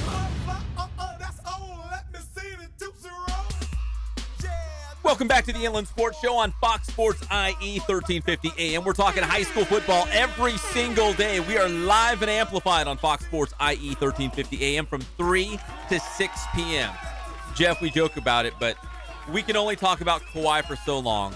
We can only take so much LeBron James. We're talking high school football every single Inland Sports Show, and it's all brought to you by Kin Sporting Goods. More than 40 years in the Inland Empire, providing you with all of your sporting gear needs. And, of course, they can do Letterman's jackets. They'll even bling it out for you if you want. Screen printing, embroidery, they can do it all at Kin Sporting Goods off the 15 freeway in Horsetown, USA, Norco, since 1976. All right, we're talking high school football. We got Murrieta Valley in the house. We got Coach Wilson. We got the quarterback, Hank Bachmeier. Hank, I wanted to ask you about Boise State, because it wasn't too long ago. I'm not that old, but it wasn't too long ago, like Boise State was that, quote unquote Cinderella team. Like, wow, that scrappy little, Mountain West or WAC school or whatever it was at the time is pretty good. Now they are a national powerhouse, always in the national preseason rankings. Going to Boise State is a huge deal. What was it about the Broncos that you liked? Really just the family atmosphere there that they had going. I felt just the most comfortable there as far as a lot of my other offers that I had. And then obviously just from, like you said, from a national standpoint, I think that they're one of the best teams in the country. USA Today has them ranked number 14 in the country right now. So when you're saying Cinderella team, I think, like how you said, they're a national standard now, and I think that they can compete against anybody. At the break, you were asking me who they played, their first game. Not this season, but your first season, yeah, right? My incoming year, they played Florida State at Jacksonville Jaguar Stadium. So they play some tough teams. So really for me, I looked at it like they're not a G5. They're a Power 5 school. Yes, they that are. Yeah. I think could compete against any Pac-12 or any other school in the nation. So for me, that wasn't really an issue. And then I think from everything else, I just think that they were up to par with everything, from the facilities, from the offensive scheme to the talent that they had. It was just a really awesome place up there, I think. Hey, are you excited to play on that purple turf? Are you colorblind? Oh, gosh. Is he really? Okay, wait. It's not purple. I've been so excited every time. You think it's purple? Of course I do, man. I'm colorblind. It probably looks purple to him. No, it does actually. When I watch the game, there's a little story here because I do love Boise State football. But the first time I saw the turf, I was like, man, why do they have a purple field? And my buddies were like, what the hell's wrong with you? It's blue, buddy. I'm like, hey, all right, it's blue. Good job, buddy. Yeah, but that's got to be kind of fun. Now, how do you practice on that? Have you when you went on your visit, did you throw any passes on the blue turf? No, you can't really do any athletic stuff. They can't really watch you do anything.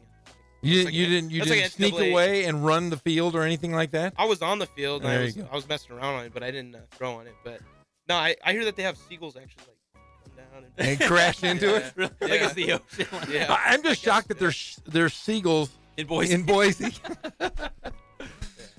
Now, what made you choose? I mean, honestly, you had probably a number of schools that were interested in you. Mm-hmm. What really stood out outside of football? What was the one contributing factor? Because you had mentioned during the break that University of California was after you. But what is it about Boise, and what was it about the school that interested you besides football? Well, just the environment that it is. I think Forbes just ranked it like the #1 fastest growing city in America. So I think just life after football, I could definitely see myself there, just kind of, even maybe raising a family kind of thing. And I see myself just like after practice, like jumping in the river, going fishing or something, just laid back. I just felt like really at home and just at peace there. And I really like just the environment there. So you're telling me after a tough Coach Wilson Murrieta Valley practice, you don't go hop in the pond somewhere and go fishing down there in Murrieta? No, I'll go hop in the pool after. There you go. We're talking with Hank Bachmeier. We also got Coach Wilson in the house. We're talking Nighthawk football here. Coach, let's go back to 2014. You told me you're a Rancho Verde guy. Yeah. And so you were part of that team that won the CIF title. I think it was it Palm Springs in that championship at game? Palm Springs. Was Absolutely. it 2011, I want to say? Yeah. Does that sound right? Yeah, that was it. You've got a pedigree of winning. You get to Murrieta Valley. Your first year at Murrieta Valley, I had to look it up, 4-6, right, in 2014. Yeah. Now look at you guys. I mean, what was that transition like from going from a team that finished 4-6 to now one of the top teams in the state? You're Division I in the Southern section. I mean, what was that transition like? Well, when I first got there, I was the third coach in 3 years. So it was just, you hear coaches talk all the time about this culture stuff and, how you do things and how you act and how you carry yourself and how you handle your business. And, that stuff, that's repetitive. That takes time to build that stuff. So that's what that year was about, just creating behaviors that we can repeat over and over again to start to ingrain a culture. It's not cliche, right? I mean, Right, it's a real thing. It's the job. Yeah. So you build this culture. You go from 4-6. The following season, 2015, you're 9-3. Then that magical season of 2016, you win the Southwestern League Championship. You make it to the finals. You finish 11-3 that season. Last year, 9-3. I mean, at this point, now you just got to keep treading water, right? You got to stay at that level. I mean, the program's been built. Now you have to stay there. What's the key there to keep it at that level that you wanted to see it at? Well, we take a lot of pride in what we've been doing the last couple of years. So I think that's a great motivator for us. I mean, we're a public school with 2,300 kids.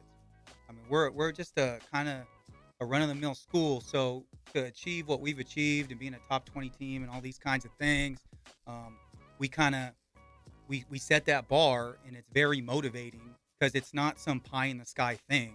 We've been there for an extended period of time. And so, when we're trying to get more out of a practice or more out of a drill or more out of a workout, hey, look at the bar we're at. We don't do normal. We always do above normal. So that's kind of, coaching kind of things that come about from that history. I'm going to steal that. We don't do normal. No. That's a great quote. Go ahead, Jeff. Now, Coach, let's just talk about outside of your school, Vista Murrieta Mesa, your school. What is it in the water out there? You didn't mention Temecula Valley. No, I'm talking the Murrieta school. Just about birds. It's birds. We'll talk. But Murrieta in general, I mean, it seems to be a hotbed of football in the Inland Empire in Southern California. All three of those teams, like I just mentioned, Vista Murrieta Mesa, and you guys, you're all successful. What is it about the players? What is it that you guys are doing out there that no one else is doing? I don't know if we're doing anything that no one else is doing. I know that our community is all in on the extracurriculars. If you look across all athletics, Southwestern League reps in every sport. Yes. And I think the community of Murrieta, the community of Temecula, parents are all in at a young age. And the level of commitment to athletics, I think in our area is just really high. Are there big youth programs that are feeding into your schools, or is this just the number of people that, like you said, are backing these student athletes? I think there's a quality perspective to it. I mean, we have youth programs, but I think everybody has youth programs. I don't think we have some abnormal amount of youth programs or anything like that. Yeah, when I first got to Murrieta, the level of play and the commitment level and the level of coaching from my peers in the Southwestern League is remarkable. You guys have won 13 straight Southwestern League games. Awesome. 5-0 the previous 2 seasons, and the year before that you had won 3 to finish off league play. So that's 13 straight wins in Southwestern League play. Coach, the final Southwestern League game of this upcoming season is against Vista Murrieta. That could be for a league championship, head to head. Is that a Thursday night? I saw the date. It is. That is a Thursday night. Yeah. Was it a school district thing or I think our league is doing that. Okay. For the last week. I just want to make sure that's one we don't want to miss. We want to circle that one because there could be a lot of implications going in that game with you guys and Vista Murrieta, both Division I schools. Both look poised to, maybe hopefully make a playoff run. Vista Murrieta had that incredible streak with Coley Candell and what they were doing back in the old Inland Division. And what was it, the West Valley Division, I think it was, that they moved into. So it's been a great run, like you pointed out, Jeff, for Murrieta Valley, or just Murrieta football, because incredible. I can't think of another town in the IE. I was thinking maybe Redlands, but not even at that level that's had like 3 teams in one town be so successful in football like these guys were last year. Yeah, and Murrieta Mesa came out of nowhere. I mean, no one. Well, they ran into Cajon in the semis, but but they had a great year. They had a great year, and I live out in that area, and I do see all the parental support, the youth programs, and it's just something special. It's something I think a lot of these other communities need to emulate that they haven't really grasped. But yeah, Murrieta in general has done a great job. All right, Coach, before we wrap things up, give us something that we can get excited about Nighthawk football. If you've got fans out there listening, say, hey, man, is Murrieta Valley going to be good? They lost Spiker. He's at Washington now. Hank's a senior. I don't want to see him go. Get us excited about Nighthawk football this year for all the fans out there. Oh, you want some juicy stuff. Huh? Yeah, the juicy stuff. That's right. All right. Well, I think for us on the team, pursuing the back-to-back-to-back, the three-peat is kind of going into the season. We're going after the three-peat. We got Hank's one of the top quarterbacks in the country, running the show. I mean, we've always kind of had another guy besides Hank that's been really prominent guy in the area, and this is Hank's show this year. And so with a nationally ranked quarterback, back-to-back league championships, we're pushing at the three-peat. And like we were talking about last segment, that the Southwestern League, we know they're going to give us games, and that's what we're expecting, and that's what we want. So we expect to win, but we expect them to be close too. When you do training camp, do you do the morning practices? Do you guys get up early? We're going to do a couple 2-a-days. Okay. Go a little old school. Uh-huh. So we're going to do at 8 a.m. and at 5 p.m. Oh, 8 a.m. That's not too bad. Yeah. I've heard we're worse. Not crazy. Yeah. Are you a morning guy or are you a night owl? I'm a morning guy. Are you? Okay. Yeah, I'm a morning guy, but Hank's not a morning guy. No, I can tell. Absolutely He's not a morning guy. But, we stay out of the heat, get 2 in, Sure. Big split. I like the concept of the old 2-a-day a little bit. So. Yeah, that is old school. Hank, 8 a.m., is that okay with you? Can you do 8 a.m.? I like the 5 o'clock practice better. 5 p.m. That's a little bit better for me. I totally get it. I'm a night owl. I don't start functioning until about noon or so. I can get up, but you're just not going to get a lot out of me before noon, so I totally get it. Hank Bachmeier, Coach George Wilson, Murrieta Valley football. Thanks, guys, for coming on. We really do appreciate it. We're excited about your upcoming season. hi to somebody out here? Please, Hank. Hey, Sean Quaid, Dilly Dilly. Hank, ladies and gentlemen, listening right now? Hank Yeah, Bachmeier. On Fox Sports. That's right. What's up, Sean? Hank's in here with his JV champion shirt on, giving you a shout out. Do you have a shout out, Coach? A wife, a friend, because we get His son Luke is right here. I'm going to give Luke a shout out because he's got a great name. What's up, Luke? There you go. He's big time now. We love talking Murrieta Valley football. It all starts in week 0 against Santiago. That's August 17th. When we come back here on the Inland Sports Show, we'll take a tour around NFL training camp. Sam Darnold still not at camp for the Jets. And breaking news on the Rams and their uniforms. You're listening to your favorite show, the Inland Sports Show on Fox Sports IE, 1350 AM. Yeah, thank God it's Friday.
talking. We know you love high school football. We know you love Murrieta Valley.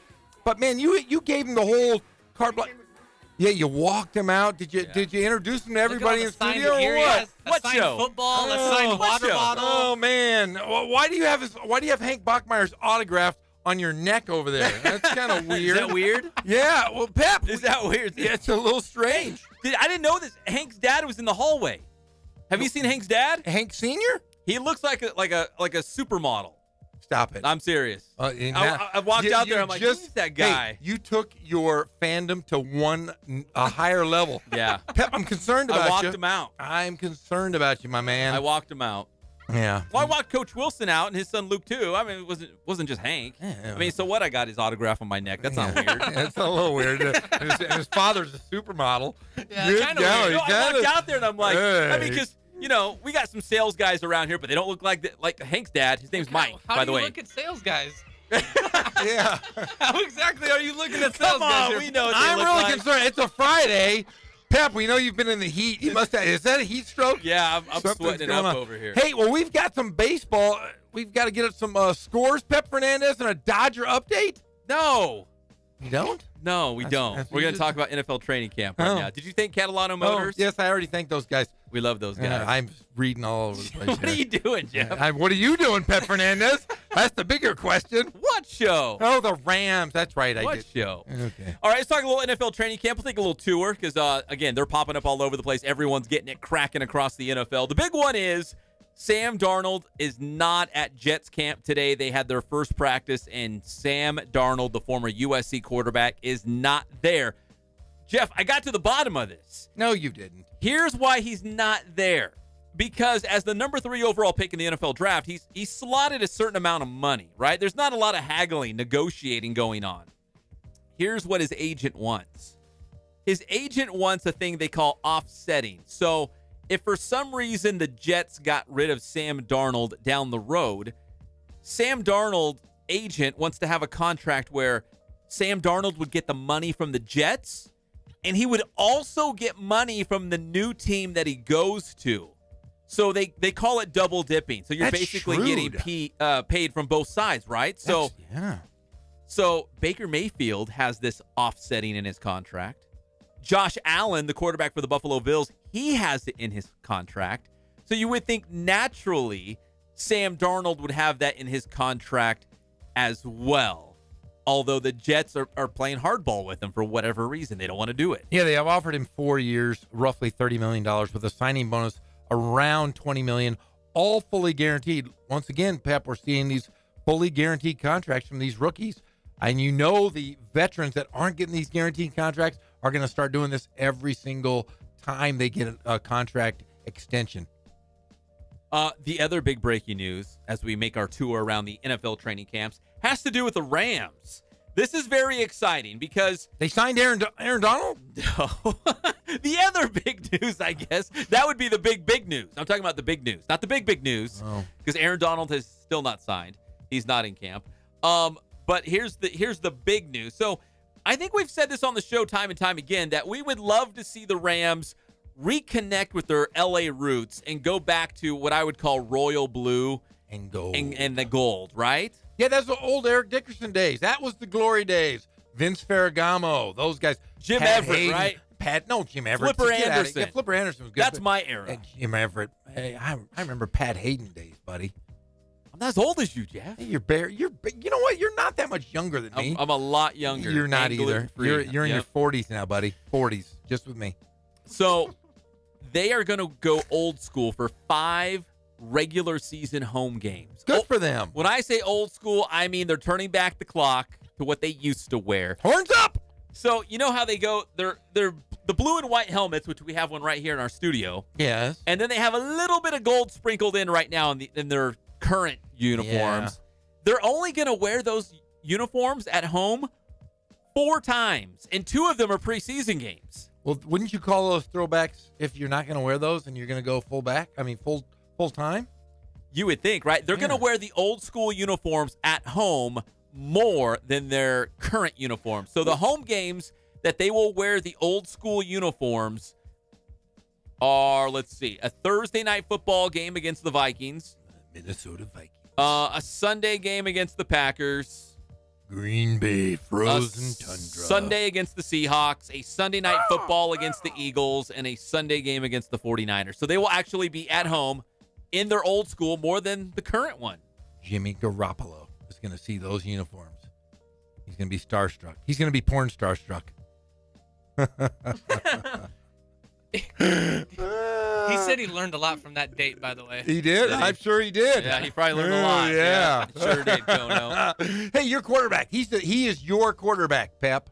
Jimmy Garoppolo. Jimmy G. Yeah. How do you feel about that? I thought he learned a thing or two from Tom Brady because what does Tom Brady do? He goes out and gets a supermodel who makes more money than anyone else on the planet. Hey. Come on, Jimmy G. Jimmy G. You're better than that. Jimmy G went out with a girl that's been with more guys than anybody on the planet. Yeah. But no, I'm happy with the throwback jerseys coming back. I think it's cool. They should have never changed. But Georgia Frontieri, when she left, that, and you know what happened? Karma got her, and then the Rams are back, and they should be wearing those throwback unis. Now they do have the blue and white helmets this year, which is really old school, right? Yeah, I mean, that's like old school. So they are sprinkling a little bit of the past. But if you're looking just for that 1970s, 80s royal blue and yellow, they are bringing it back for 5 home games this year, which is pretty exciting. Oh, good. If you missed it off the top of the show, the Chargers had big breaking news, and it was not good. Their starting corner, who was supposed to be, because he's a former first-rounder, Jason Verrett, tore his Achilles tendon in what they call a conditioning test. It wasn't even a drill. It wasn't a practice, because they won't have their first practice until tomorrow. No. This was just a conditioning test. He tore his Achilles tendon. He's missed 43 of 48 games the past 3 years. If you add the ACL injury that he had 2 years ago, this poor guy can't catch a break. The Chargers already lost Hunter Henry, their starting tight end, to an ACL injury in minicamp.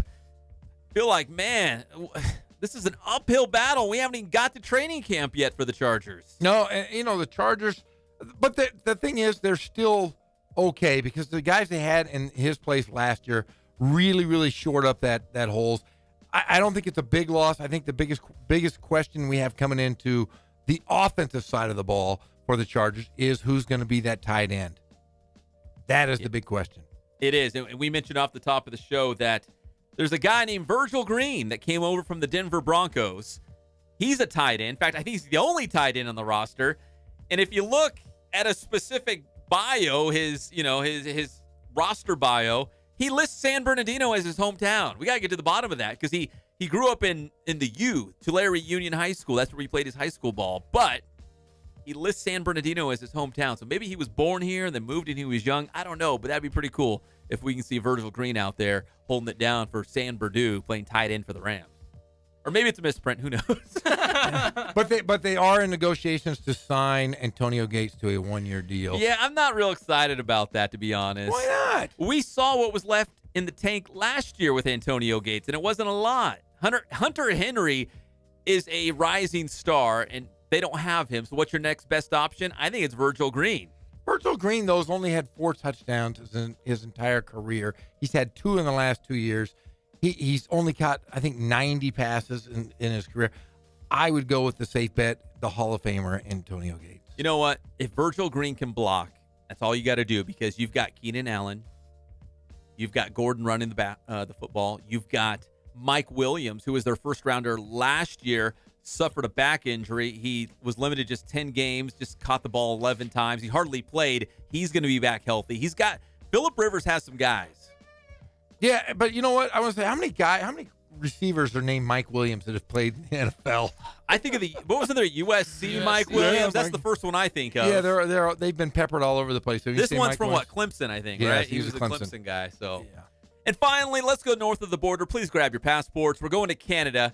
As Johnny Manziel was set to make his Canadian Football League debut last night for the Montreal Alouettes, but he didn't. Didn't play. They lost. They got their butts kicked, and he didn't even play. 942, Pep. Do you know what that is? 942. No, I don't know what that means. Hey, that was the last time Johnny Manziel participated in a regular season football game of any kind. Wait, 942 days ago? Yes. So that's what, almost 3 years? Yes. And here's the kicker. He didn't play yesterday in that defeat, but guess who they play next Friday night? I don't know. Hamilton? Hey, bingo! Yeah, in fact, I'm guessing that, he only had 3.5 days to practice with the Alouettes. I would venture to say that Mike Sherman, who was his coach going into his freshman year at Texas A&M, he said he's not going to bring him in to sit on the bench. I expect Sherman to start him next game. I just thought that seeing the score getting run up. In fact, we were watching 44-23 is the final against Edmonton, my team, the Eskimos. That is my team. You guys all laughed. Yeah, that's my team. Hey, did you see any of the highlights when he was standing on the sidelines? Every time he stood up, the crowd went nuts. He put on his helmet one time. Did they go nuts? They did a standing ovation, and then 30 seconds later, he took his helmet off. This and could be it. It was a whole complete. Everybody went at the same time. Sadness. Yeah. The Inland Sports Show is brought to you by Boost Performance Training in Corona with Coach Ray Bass. Follow them on Instagram and Twitter. Check out Boost Performance Training for yourself. Go to boosttrainingsystems.com. That's the website. And you can check out the Boost Training Tips on the Inland Sports YouTube channel with Coach Ray Bass. When we come back, Jeff says Bryce Harper will be a Dodger. Yes! I don't think so. We'll be back at your favorite show, the Inland Sports Show on Fox Sports IE, 1350 AM.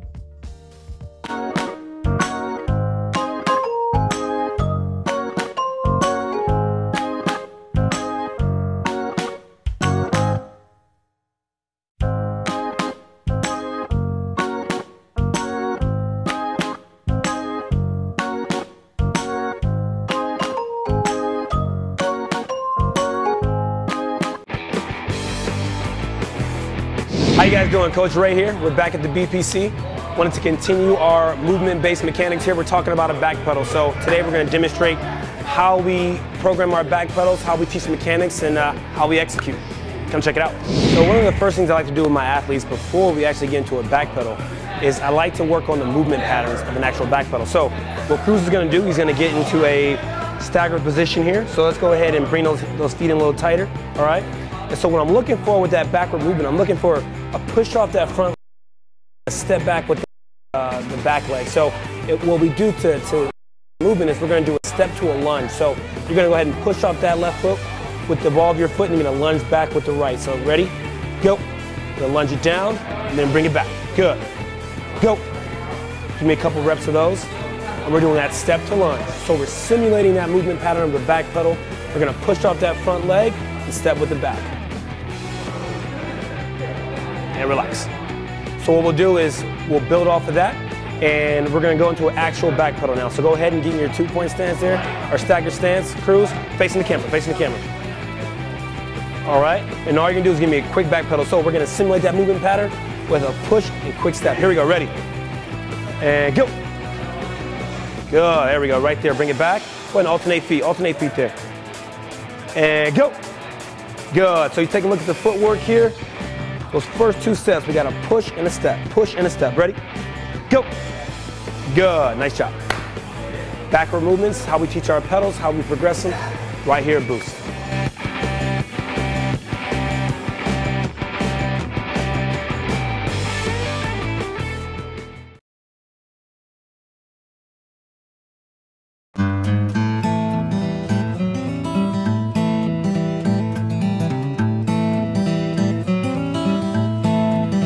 Focus on the customer here.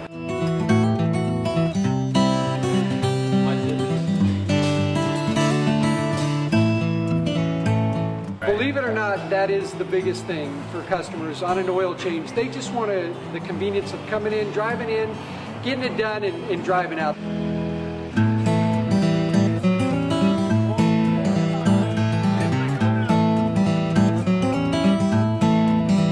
Just greet them, get them going, and they're done in about 10 minutes or so.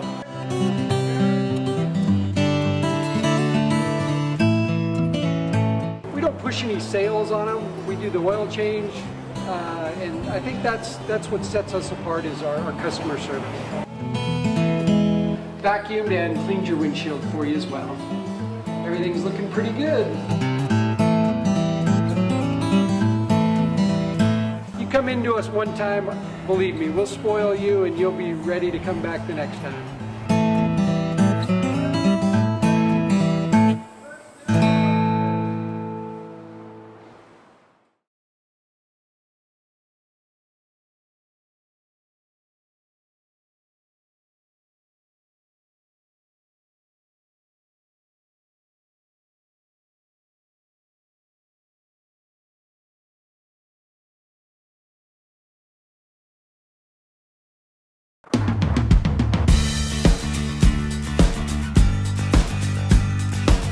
We're a small family-owned, strive for quality pre-owned vehicles. We're not a volume dealer, and we take every deal as personal to us.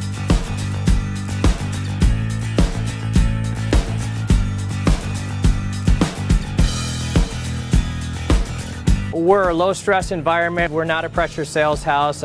If you want to shop us, you're more than welcome to shop us. We have, like I said, great rates, competitive financing, a lot of one-owner, clean Carfax, clean title vehicles. As you see, we have Carfax everywhere. That's most important to us, to educate our customers before they make a purchase.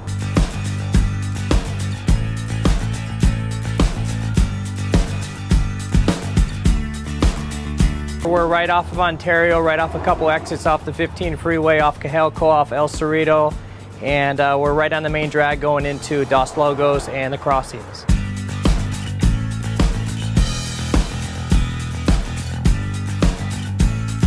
We have great financing, we have great lenders that we're using. We do buy, sell, trade, cash for your car. Whatever we need to do to help accommodate the customer, that's what we're here for.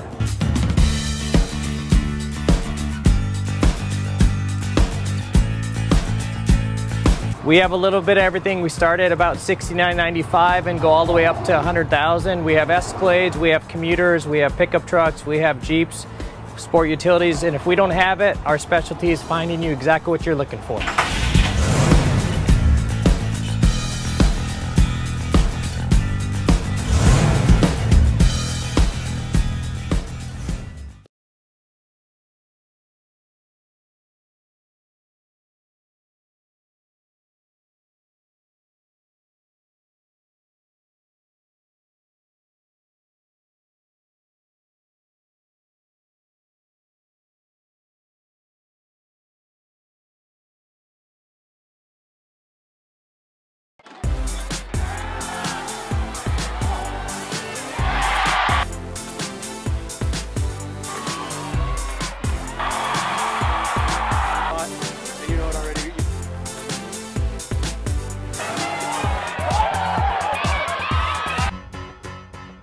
All right, Jeff. Go ahead and blow our minds right after I think spoiled. You're going to make a case while the Dodgers can land Bryce Harper. Yep. Before Tuesday? Yep. It has to be. You're nuts. We're brought to you by Spoiled. Quick quality oil change right there off the 215 freeway. Just turn off Alessandro Boulevard. It's right there. And you can get your oil changed. Wiper blades, they do a lot of other services as well. You could go into the weekend feeling so good about yourself. Or you'll be thinking about all weekend, I really hope my car goes strong. It's hot out there. I've got very important things to do, people to see.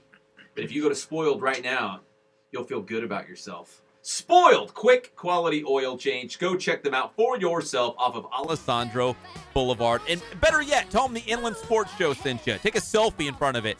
Tag us on Twitter and Instagram. It's happened before. I'd love to see it happen again. That's what makes me tick. It is? Yeah. Yeah, you guys are making fun of me because my hometown's up in flames. No, I wasn't. You guys get out of here. No, I wasn't making fun of your hometown. Yeah. Lots of squirrels running for their lives. Yeah. I mean, you got to worry about the rat problem after the fire. Big thing. The rat problem? Yeah, because they run away from the woods and they go into people's houses. Is that what they do? Yeah. Yeah, that's what happens. Not even rats want to live in Fresno. Oh, that was really, no, come on, man. Not Fresno. Oh, sorry. Where are you from? Teakwood? Cottonwood. Oh, Cottonwood. That's right. Teakwood. I thought it was Teakwood, California. God's country. God's country, yes. Cradle of life. Yes. Okay. All right, so Jeff, go ahead and knock our socks off. Tell me why. Hey, I am not the only one reporting this, my friend. I'm pretty sure you're the only one. No, you're crazy. I'm pretty sure you're making this up. The world is reporting. They are? Yes. Well, let's hear it. That Bryce Harper is going to be traded by Tuesday, and the front runners are Los Angeles Dodgers. Your team, Pep. Your team, Greg. Your guys. You are going to have, it looks like Bryce Harper. Think of it this way. The Nationals right now are 51-51. They're in third place in the National League East. They're 7 games back, Pep, of the Philadelphia Phillies. Is Bryce Harper going to move the meter enough to where he's going to get you in the playoffs? He's batting 200, my friend. 200. But he's going to command a price tag of probably $200 to $300 million in the offseason. Do you honestly think he's going to re-sign with them? Do you? Yeah. You do? I do. And let me say this. Explain to me how you think this is possible. Jeff, I've gotten to know you really well. Yeah, you do. We've shared hotel rooms. We've pals. traveled together. We see each other for at least 3 hours every day. We've shared milkshakes. We've shared it all. I love you like a brother. Yeah, I love you too. But listen, you've embellished and exaggerated a lot of things. No, I have not. Are you crazy? This Bryce Harper going to the Dodgers in a trade before Tuesday is probably the most outlandish thing you've ever told me. Because guess what? If when the end of the year, Bryce Harper becomes an unrestricted free agent. That he'll sign it. He'll go to the Yankees. He'll stay in Washington.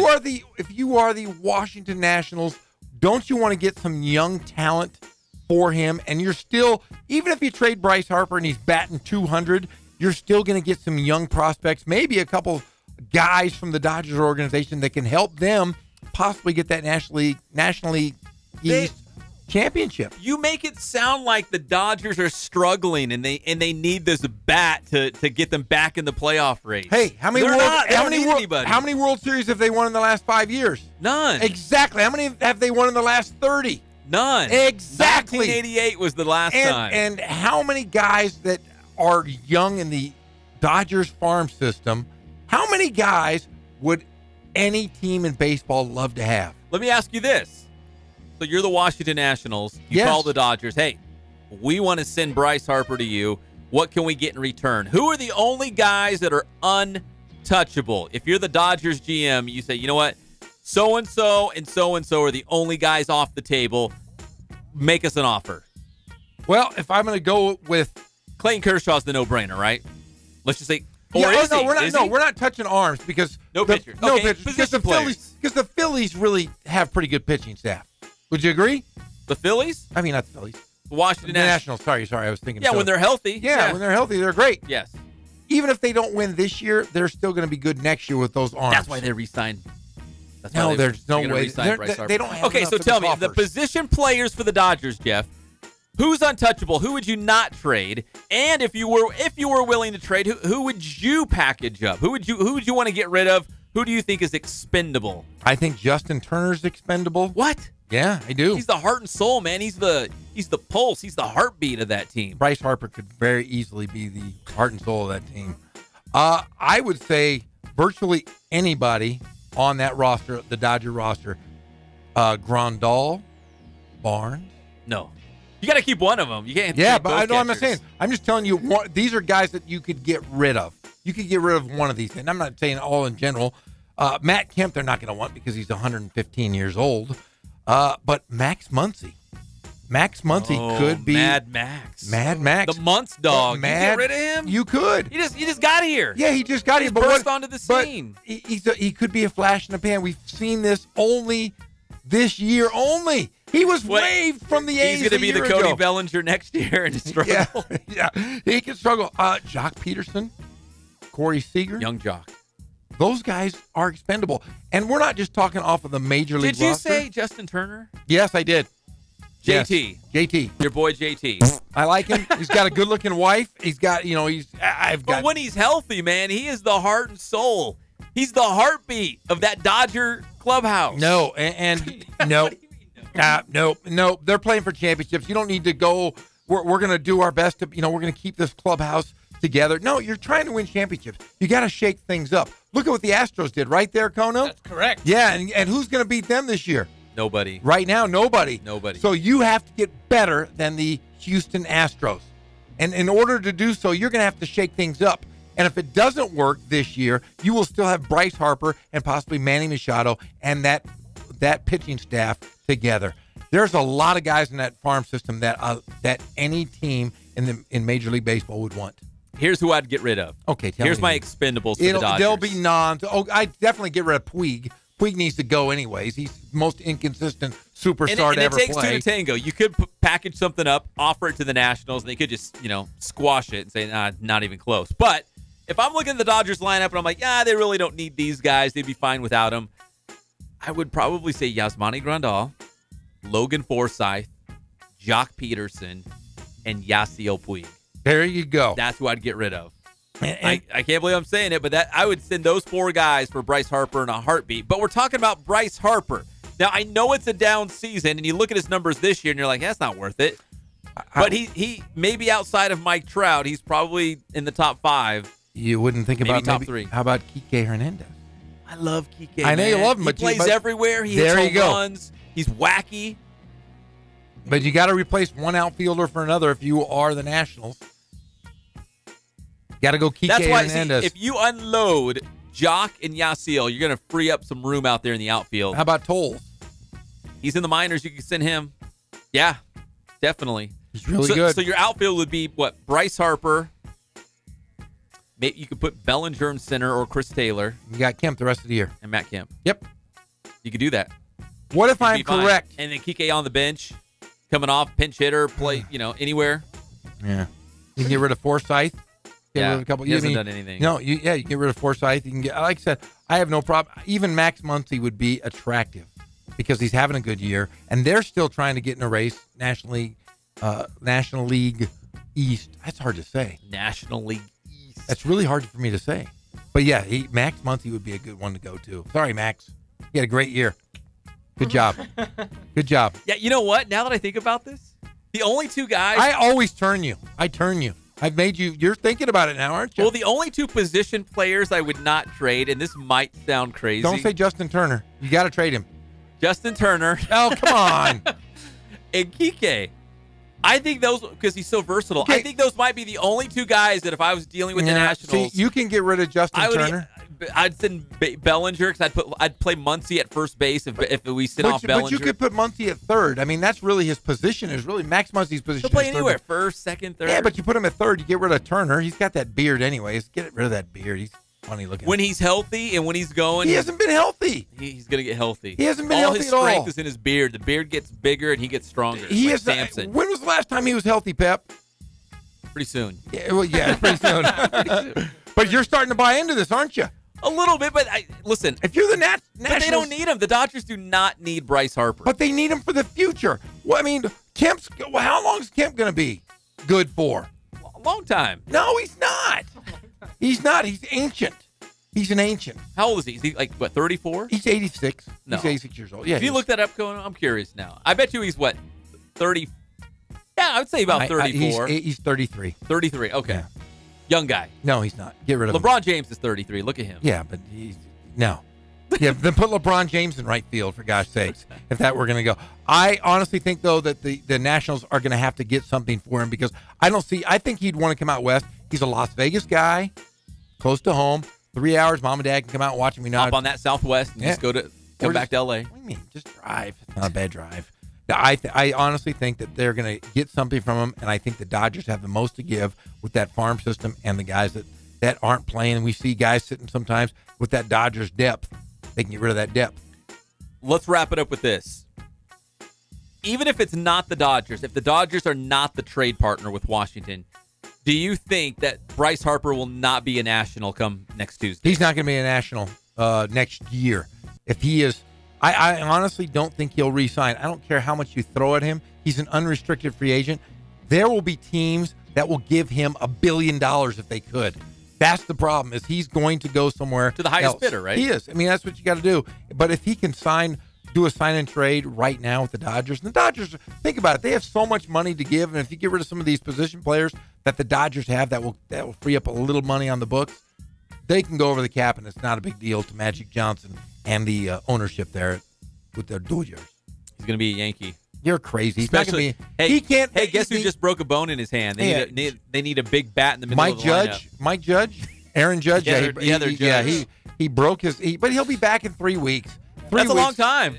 Yeah, it's a long time, man. 3 weeks. It's 21 days. Yeah, it's almost a month. Okay, 21 days. If he misses, okay, just think of it this way. Bryce Harper then goes to the American League, has to learn American League pitching. He's got to play. There's no way he goes to the. He's a natural. He's not a natural. He's batting 200, Pep. If he was a natural, he'd be batting 3. You say Dodgers, I say Yankees. Dodgers don't need him. If he was They're a natural, he'd be Vlad Guerrero, who batted 315, buddy. Kike Hernandez is better than Bryce Harper this year. No, he's not. Yeah. Shut the hell up. He's better. All right, we come back. It's Hall of Fame weekend. Yes, it is. Major League Baseball is going to bring in some new guys into the Hall in Cooperstown, including the very first L.A. Angel of Anaheim, Vlad Guerrero. It is about time, right? Damn right. We'll talk about that when we come back. Just mad now. And we'll talk more about Bryce Harper on Monday, especially if it happens over the weekend. And Jeff looks like a genius. Dude, if I look like a genius, I've called out a few things this year I'm pretty proud of. A couple, maybe one. All right, this could be the first. This is your favorite show, and this is why, because of Jeff and his outlandish It's not outlandish. predictions. You're crazy. We'll be back. The Inland Sports Show, Fox Sports IE, 1350 AM.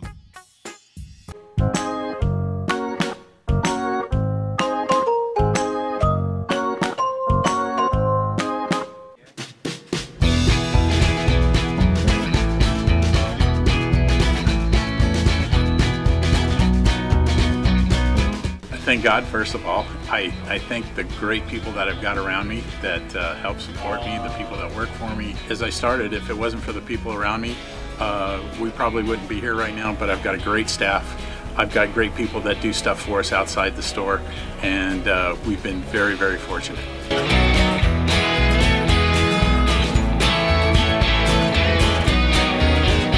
Our service is impeccable, and we just keep trying to get better every year. We can do online stuff for your teams, as well as, like I said, the screen printing, the embroidery. We also have 3 women that do extra sewing for us, like tackle tool on uniforms, or the bling or rhinestones for different shirts for the ladies. That's why we have certain racks just for certain schools, and the fun about that is that it turns into other schools that may come in here that aren't as close, that we can do stuff for them as well. We've had very, very good customers throughout the years, and it's just been a blast.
Here are your hosts, Pep Fernandez and Jeff Gorham.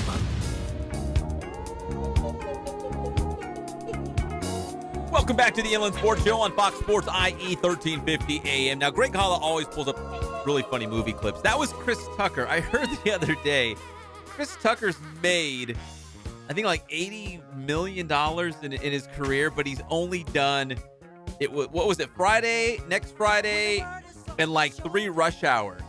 Like, he hasn't done it. He hardly works. Like, he hasn't done anything, and he's like in the hole now, like $10 million. He's in the hole? That's what where did I hear that? I heard it from somewhere, and I'm like, yeah, you're right. Chris Tucker, that's all he does is Rush Hours. And there's a new, like, Rush Hour coming out. So he's getting another little payday. Yeah, he needs to get out of the hole. I'm getting a lot of people are angry at me. Let's talk about that. That'd be a lot of fun. We're brought to you by Ken Sporting Goods, more than 40 years in the Inland Empire, providing you with all of your sporting gear needs. They can do it for the entire team. You need uniforms, football, baseball. They can hook it all the way up. Maybe you just need some shirts or sweaters so you can all match. They can do that too for your team or your business or your company, your organization. And of course, they can do Letterman's jackets. I know when school gets back, you take your senior pictures, you wear your Letterman's jacket, you lean on that tree, you put your hands underneath your chin and you smile real big. If you go to Ken's, you can get your Letterman's jacket looking really good. So everyone knows that you're a big-time baller. I took a picture like that. I know you did. No, I mean now, like as an adult. Yeah, I did it a couple of years ago in the yearbook at North Vista. There's a picture of me going like this with my hands on my chin. Leaning up against like an old rustic barn with your hands on your hips, like, hey! Yeah, and then I think 2 years ago I just drew a happy face in a round circle and held it over my face. But hey, I'm getting a lot of grief, man. You think Ken's has those Bryce Harper Dodgers jerseys yet? Not yet, no. Are you sure, man? I don't think so. Man, I've become polarized. Wait, all my friends. So before the break, you said, and I think you're judging it from other reports that you're seeing. No. Your sources? This is my own personal sources. That you think Bryce Harper will be traded to the Dodgers before the trade deadline on Tuesday. Of course, why not? I say that is the most outlandish thing you've ever told me, and you exaggerate all the time. No way. Are you kidding me? I've been on the moon. I think Bryce. Okay. I've touched the moon. What are you talking about? It's made of cheese. I say Bryce Harper ends up as a Yankee, maybe in the offseason. I don't know when. But Aaron Judge has a broken bone in his hand. Who knows what could happen? Yeah. But you've really created some backlash on social media with this take. Yeah, people are just texting me. What are they telling you? Hey, I'm dumb, I'm stupid, and you're a jerk. He's not going to go play for. He's going to play for us. Yada yada. Who's us? I don't know, Seattle or somebody. I don't listen. He's not playing in Seattle. Yeah, I don't listen to any of this stuff. That's even further away than the truth. I honestly think though the Nationals. I'm sure they're talking to Bryce Harper's agent, saying, "Hey, what's going on?" And they're going to say, "Hey, he's not going to come play for you. Unless you give us this amount of money." Well, if you're the Dodgers, you have the most money. If you're the Yankees, you do a sign and trade. That's it. You just take care of it. Get it done. He's batting .212. You know what I'm going to do for you? What are you going to do for me, Pep? Right now in the rundown for Monday, I'm going to write in Bryce Harper trade talk. Because if we come back on Monday and things are heating up, I think everyone owes you a big apology, Jeff. Everyone. I think they should give me the key to the city. And I should get free sandwiches for life. Because Mayor Rusty Bailey in Riverside will give you the key to the city. We'll have a little parade downtown. And we will all celebrate with a big cake at the end. Are those pig noises? What are you doing that for? Just the sandwiches? Because I want a lifelong supply of sandwiches. I don't see a problem. Hey, stop that. Stop that. Greg, that's mean. That's really mean of you. Golly, I got people listening. My wife's listening. She thinks I'm a big fat You shut your mouth when you're talking to me. There you go. All right. So everyone's mad. Everyone's mad. I don't care. Heck all right. Them dummies. Here's something we can all get behind, right? Yeah. We're all excited about this. Let's get behind something. We've got the Baseball Hall of Fame induction ceremony coming up on Sunday. I really like this class. Leading the way, obviously, is Vlad Guerrero, right? The very first guy to go into the hall with an Angels hat on. We're excited about that. I'm teary-eyed. Somebody said, though, he had his best years with the Angels. I would say that it's split. He had really good years in Montreal as well. He was great. All around great. And, when he first started, though, he was not a great outfielder. not a great outfielder. No, but he had a hose, man. He could throw anybody out. Throw anyone out. I mean, he'd be on his back feet, falling down, and he could throw a guy out at home plate. But remember, he tried for everything. He was one of those guys who would dive for everything. He would hit baseballs out of the zone. Remember the time where he hit a bounce pass? Somebody threw a ball and it bounced and he hit it. Do you remember that? Oh, that's right. And then he'd hit golf balls. Or he'd throw out a guy at first base. You know what I mean? Like some guy would be lagging out, a single to right field, and he'd be running to first base, and Vlad Guerrero would throw to first. But he just did weird, wacky things like that. But over his 16-year career, batted over 300. That's incredible. That is. With power, too. Yeah, and remember the last 5 years of his career, and he was with the Dodgers for a short stint. I don't know if he knew that. He was with the Dodgers for a month. And he said he didn't want to play for him. Didn't like the way they... early in his career? Very beginning of his career, he was with the Dodgers for a month. Said, I'm out of here and left. Could have been part of greatness. He could have been. No, stop it. What are you talking about? He's a halo. But remember, he didn't strike out very often. He always, put the ball in play more than anybody. And the end of his career, he was a DH. He wasn't an outfielder with the Angels for the most part. But one of those guys that was a clubhouse dude. He could hit the ball. He was just amazing all the time. He won an MVP award, I believe. Yeah, in 2004. In fact, that year in 2004, when he was the MVP, he had over 200 hits and 126 RBI. Usually, you can't have, you know what I mean? Like, usually, if you're a leadoff guy, or you've got a high average, like you're always making contact, you might bat like 330 and have over 200 hits, which is impressive. But to also have the power, like he drove in 126 runs. Unbelievable. He led the Angels to the playoffs 5 times in his 6 seasons with the Halos. Yeah, they won 5 championships. He was also one of 9 players with a career batting average of 315 and a slugging percentage of .550. That's ridiculous. There's that short list. There's 7 guys in the Hall of Fame. That list includes Babe Ruth, Ted Williams, and there's only one other guy that's active, that's Miguel Cabrera.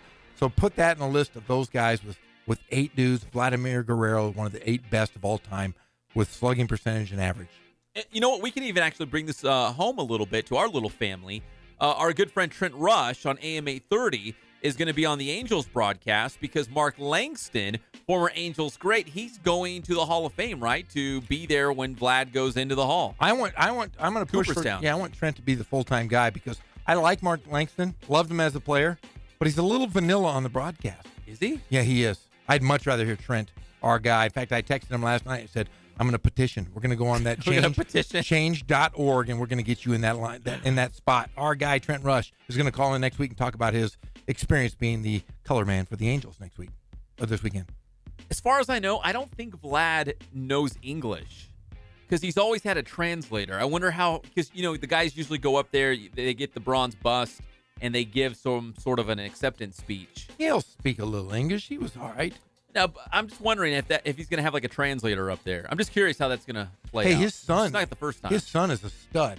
Yes, and I don't know why he's still in the minors. With Toronto, right? Yes, with Toronto. Yeah, I don't know why he's still Vlad Jr. Vlad Jr. Yeah, he's a star. You know how many kids Vlad has? No. 8. Does he really? 8 different children. 8.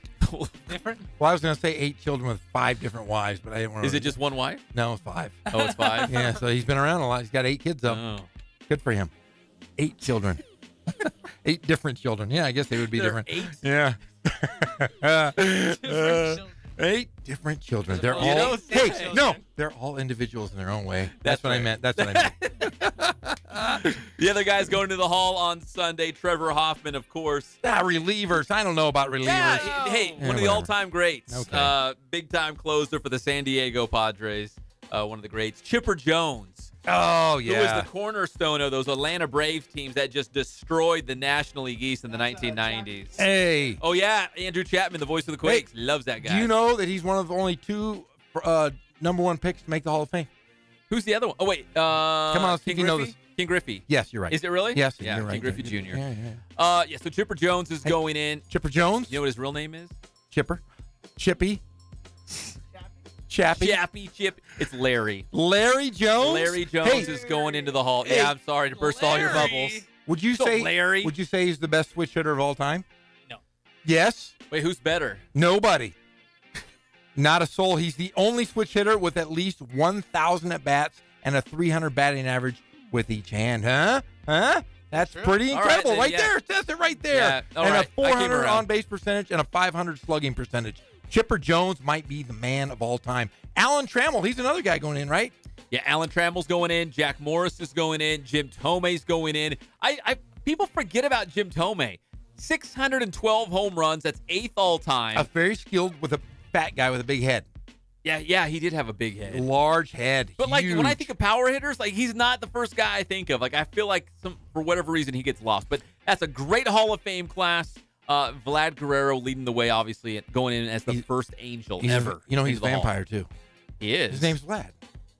Isn't that key? If your name is Vlad, you're a vampire.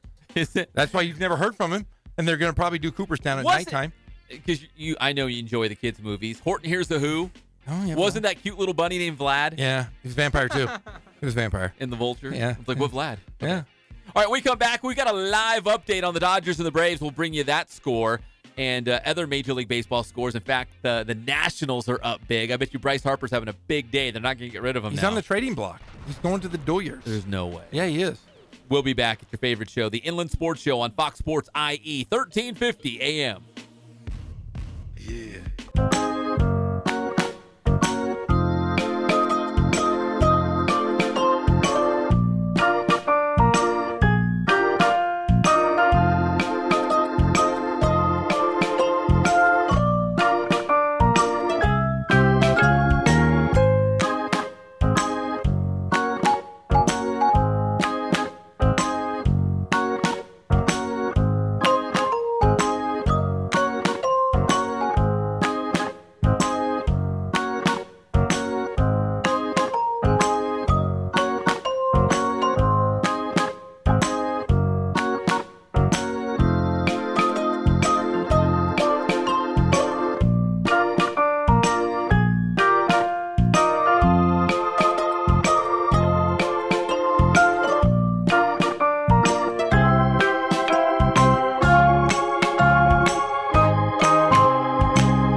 Sports Show on Fox Sports IE 1350 AM. Little Charlie Daniels on this Friday, sending you into the weekend feeling all good. You can feel great, too, if you go to Boost Performance Training in Corona with Coach Ray Bass. They'll have you running around, feeling explosive and dynamic and really fast and jump really high. It really doesn't matter what sport you play. They can help you be the best athlete possible so you can dominate. Have a Letterman's jacket full of all-league and all-CIF patches. Come on, Jeff. Hey, I got these new Fandangle earphones, and I can't damn see. I'm really starting to lose my eyesight. I could be going blind. I do a lot of stuff. Yeah, you asked Hank Bachmeier about the purple turf at Boise State. I can't see if it's an L or an R. Wait. They fit in your ears differently. All right, there we go. I don't like earphones. I don't like them messing up my malleus, my incus, my malleus, and my stapes. My small, you know, they're the smallest bones in your body. Ears? Yeah. The incus, malleus, and stapes, and you should never take like Sudafed or any of those other things. Do you know that? Why? Did you guys know that? This is a public service announcement. Ready? Yes. Never take allergy medicine because it hardens those bones in your ear, and you can lose your hearing. But if I didn't take allergy medicine, I would die around cats. What? I would die. What? Bingo! No, you're not supposed to take it because it hardens the bones in your ear. Or you have a cat, you're allergic to a cat. You know what you do when that happens? What? You put it in a burlap sack and throw it in the lake. That's what you do. Oh, yeah. You know, seriously, that's old school. That's old Germany right there. That's So old wrong. Germany. Yeah, there's a lot of things wrong with old Germany. Just Yeah, but if you're allergic to That's a cat, just one of them. yeah, I guess it might be. But no, you don't ever mess with your incus, your malleus, and your stapes. Hey, you know what? Jeff, check your cell phone. Or Jeff has his cell phone on his wrist because he's all fancy. I'm rich. We just got a text message. A death threat or what? No. It's from our guy, You mean Jackson Wood, the head basketball coach at Hillcrest. I saw something that popped up. I got to watch this in the break. I'm not sure what this is. It's like a top 10 list of, what is it, the biggest coincidences? Yeah. And it's a Hillcrest basketball game that we covered. It's our video. Stop it. And it's got like 3.5 million views. Well, how come we haven't been paid for that? I don't There's know. copyright issues here. We are in. No, actually, it's a Riverside TV game. Oh, those guys. But it's something we did for them. Can you listen to that or what? Oh! My son sent me that today. What is this? Connor said that there was a guy. I think this is a mess up. I think this is a complete screw up. Jackson Wood, the head basketball, just coach sent it to Jackson's us. Listen, he listens all the time. But I think this is what happened: is that there's a player. Do you remember the guy that was played? And he was playing high school basketball, and he was like 25 years old, and he said he was an incoming freshman. That was like in Texas, wasn't it? Yes, but it was Hillcrest High School in Texas. But whomever did, this was on YouTube, it said Hillcrest High School of Riverside. No. And they used Riverside TV, a reel of it because. But that's our video. Yeah, like because, we give it. Yeah, We gave it. Connor sent me a thing this morning. He was like, "Dad, why is Hillcrest on YouTube for this 25-year-old that was playing for Hillcrest?" And I went, "Oh, that's nonsense." But I believe because it was early in the morning. We're talking like 6:30 in the morning, and I hadn't had my coffee or my donuts or my double cheeseburgers yet. So, honest to goodness, I think it was a mess up. Am I right? I think Jeff's right. Yeah, and I think he is too. Very correct. Man, you know what? Sometimes the crap in my brain. The Bryce Harper thing was way out left field. No. This might be right. The ping pong balls sometimes that bounce around in my head, they align correctly. And I did look at it this morning, and I thought my son Connor was out of his mind and weird, like he normally is. He's 12. He's a dummy. That's what he does. Yeah, he's a dumb kid. He's 12. So I honestly, I think is what happened. So maybe. Let's listen to it in the break so we know exactly. I will. We'll bring some clarity when we come back. We need some clarity. Yeah, I don't know. I mean, Jackson Woods, the head basketball coach at Hillcrest, he knows he didn't have a guy 25 years old. That was that team in Texas. His name is Hugh. I would like to make that. It's Hugh. Hugh Wood. Hugh Jackson Wood. I call him. Listen, Jackson sounds very distinguished. Like he's going to run for president one day. Well, he looks like Abe Lincoln. He's already got a head start on it. If he just wore a big tall hat, he would be president of the United States. Let's do 2 good minutes of baseball scores. Do it. There's only 2 that really matter right now in the whole world. Yeah. The Dodgers are leading the Braves by a score of 4-1, and guess who went deep? Yasmani Grandal. We tried to trade him for Bryce Harper like 10 minutes ago. He just hit a home run, right? He's still trade bait. Yeah. Yeah, he's trade bait. All right, that's home run number 17 on the season. I don't care. Get rid of Max Muncy, too. So the Dodgers leading the Braves after 4 complete, 4-1. Clayton Kershaw is on the bump. Grandal has gone deep. So has the young fella, Alex Verdugo, also with a home run. The Nationals. Oh, with Bryce Harper? Yes. Did he strike out? No, he actually knocked in a run. They're up 4-zip. Get out of here. Not a home run, but he knocked in a run. He doesn't get base hits. He just swings. Oh, he sure did. Misses. He's that 200 batting average is going up. Now man. he's instead of batting 215, he's at 218 right now. Wow. Let's see. Anything else of significance for our Southern California fans? Nope. It's Friday. We're getting out of here. I'm going to go see a movie, Pep. Rangers are on top of the Astros 1-0. I don't care. Hey, it's a Lone Star series. You better Right, Angels and Rockies, no score in the first. Oh, hey, I think you know who's doing that game, though? Trent Rush. I'm going to listen to him drive into my movie. I'm going to go see Tom Cruise. I'm going to go see. Are you going to go see the Mission Impossible? No, I haven't seen any of them. You haven't even not seen any of them? Not even one. Are you an American? Yeah. I don't believe you are. Yeah. What's wrong with you, too, Greg? That's right. You put Kono. You better have said you've seen. I've seen all 3. Was it 4 now? There's 5 of them. Yeah, I've seen up to 3. Oh, no I way. missed 4 and 5. You guys aren't. Oh, now that hurts. Greg, That one stings a little come on. bit. No, Greg Holla, who come are on, you, man? I thought we knew you. That's a nice shirt you're wearing today. You know what? I'm going to believe that he went to Los Cucuys last night and he's going to be a changed man. Yeah. Hey, we got to take a break because when we come back, we're going to wrap up this show. We're going to wrap up the entire week, and we'll get you set for Rancho Cucamonga baseball. This is the Inland Sports Show on Fox Sports IE 1350 AM. Yeah, thank God it's Friday. That's it. That's it. Einhorn is Finkel. Finkel is Einhorn. Einhorn is...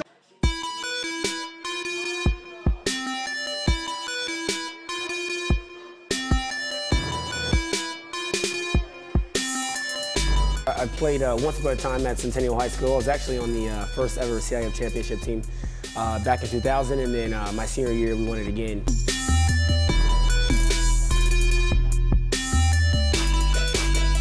I think that's my passion because I've done it. You know, I know exactly where these athletes are at. I know what their mindset is right now. I know how hard it is to, number one, find a performance coach who can take you to the next level.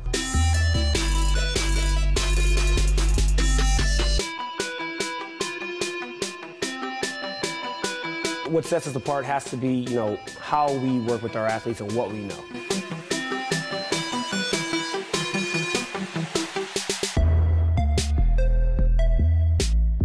We can take an athlete and you know, help them reach their athletic potential, you know, help them, you know, prevent injuries, help get them stronger.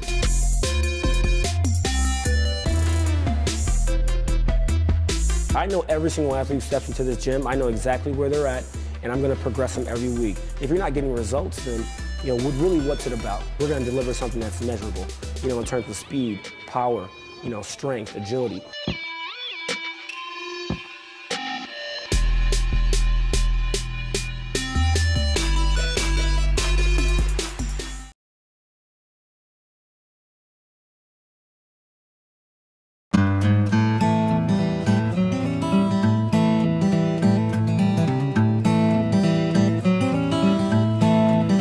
Focus on the customer here.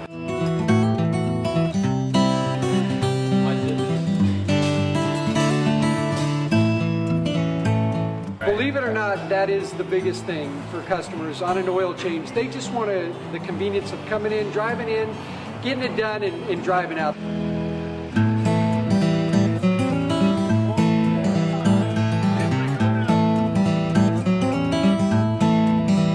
Just greet them, get them going, and they're done in about 10 minutes or so.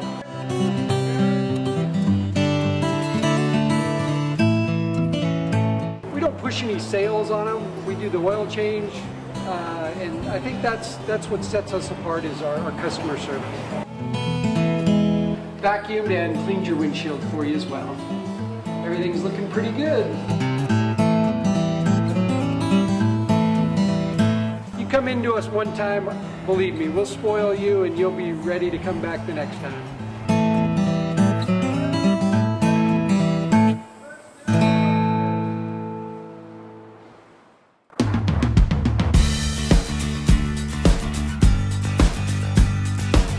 We're a small family-owned, strive for quality pre-owned vehicles. We're not a volume dealer, and we take every deal as personal to us.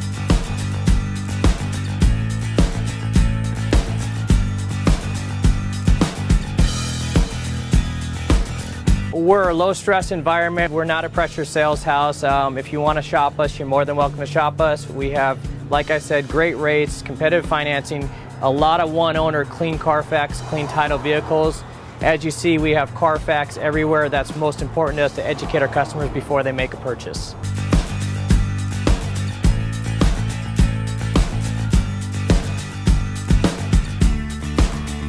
We're right off of Ontario, right off a couple exits off the 15 freeway, off Cajalco, off El Cerrito, and we're right on the main drag going into Dos Logos and the crossings.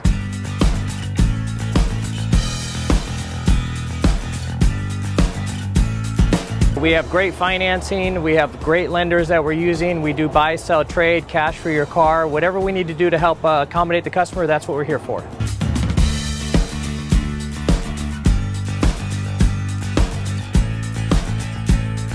We have a little bit of everything. We start at about $69.95 and go all the way up to $100,000. We have Escalades, we have commuters, we have pickup trucks, we have Jeeps, sport utilities, and if we don't have it, our specialty is finding you exactly what you're looking for.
Did your father tell you this morning? If you can't say something nice, don't say nothing at all. We're back to the Inland Sports Show. Here are your hosts, Pep Fernandez and Jeff Gorham. This is it. The Inland Sports Show is brought to you by Catalano Motors in Corona off of Temescal Canyon Road. You can buy, you can trade, you can finance. They make it so easy for you. You're going to save thousands of dollars. And right now, when you mention the Inland Sports Show, you get $500 off. Only at Catalano Motors and only when you mention the Inland Sports Show. CatalanoCars.com. All right, Jeff, let's do this. I've got breaking news. You've got breaking mine's news. Mine's better than yours. You want to go first? No, I want to go last because mine's better. Mine's go not ahead. that good. Okay, my breaking news is... All right. So the Angels play the Mariners tonight, right? Yeah. So it says from the Mariners? Angels Twitter account, you always want to learn from the greats. So it has Shohei Ohtani standing next to Ichiro. Kind of cool. Not a huge deal, but Ichiro's in a uniform. What? He's not coming back on the field, is he? I thought he was like a front office guy now. He stepped away from the game. Who cares? He's in his uniform on the field. That's my breaking news. Is yours better than yes, that? Yes, that's pretty good. Yes, Moreno Valley's Mikey Garcia is going to unify the belt this weekend versus Robert Easter Jr. Mikey Garcia is 38-0 with 30 KOs. He's going against Easter, who's 21-0 and 14 KOs. They are going for the WBC lightweight belt and the IBF lightweight belt. They're going to unify it at Staples Center. It's on Showtime at 7 p.m. Mikey Garcia was getting a guaranteed $1 million for for the him. fight. So move out. There we go. Move out. Wait, it's like this. Wait. The MV, right? The MV. It's like this, just like this. Watch. Move out. Your wife's the Mobile girl. Yeah, she's a hood rat. Quakes baseball coming up. They're taking on the Nuts. Rancho Cucamonga at Modesto tonight. You're going to wrap up that road trip. Lindskog and Andrew Chapman are together up there on the road. Hey, Lindskog's going to be my guest co-host next week. Yes. We'll unveil the details next week, but Lindskog will be in studio. Rancho Cucamonga baseball is coming up in just about 50 minutes from now. We'll see you Monday, 3 o'clock on the one and only Inland Sports Show on Fox Sports IE 1350 AM. I love you. I love you. I love you. Bye. Yeah, thank God it's Friday.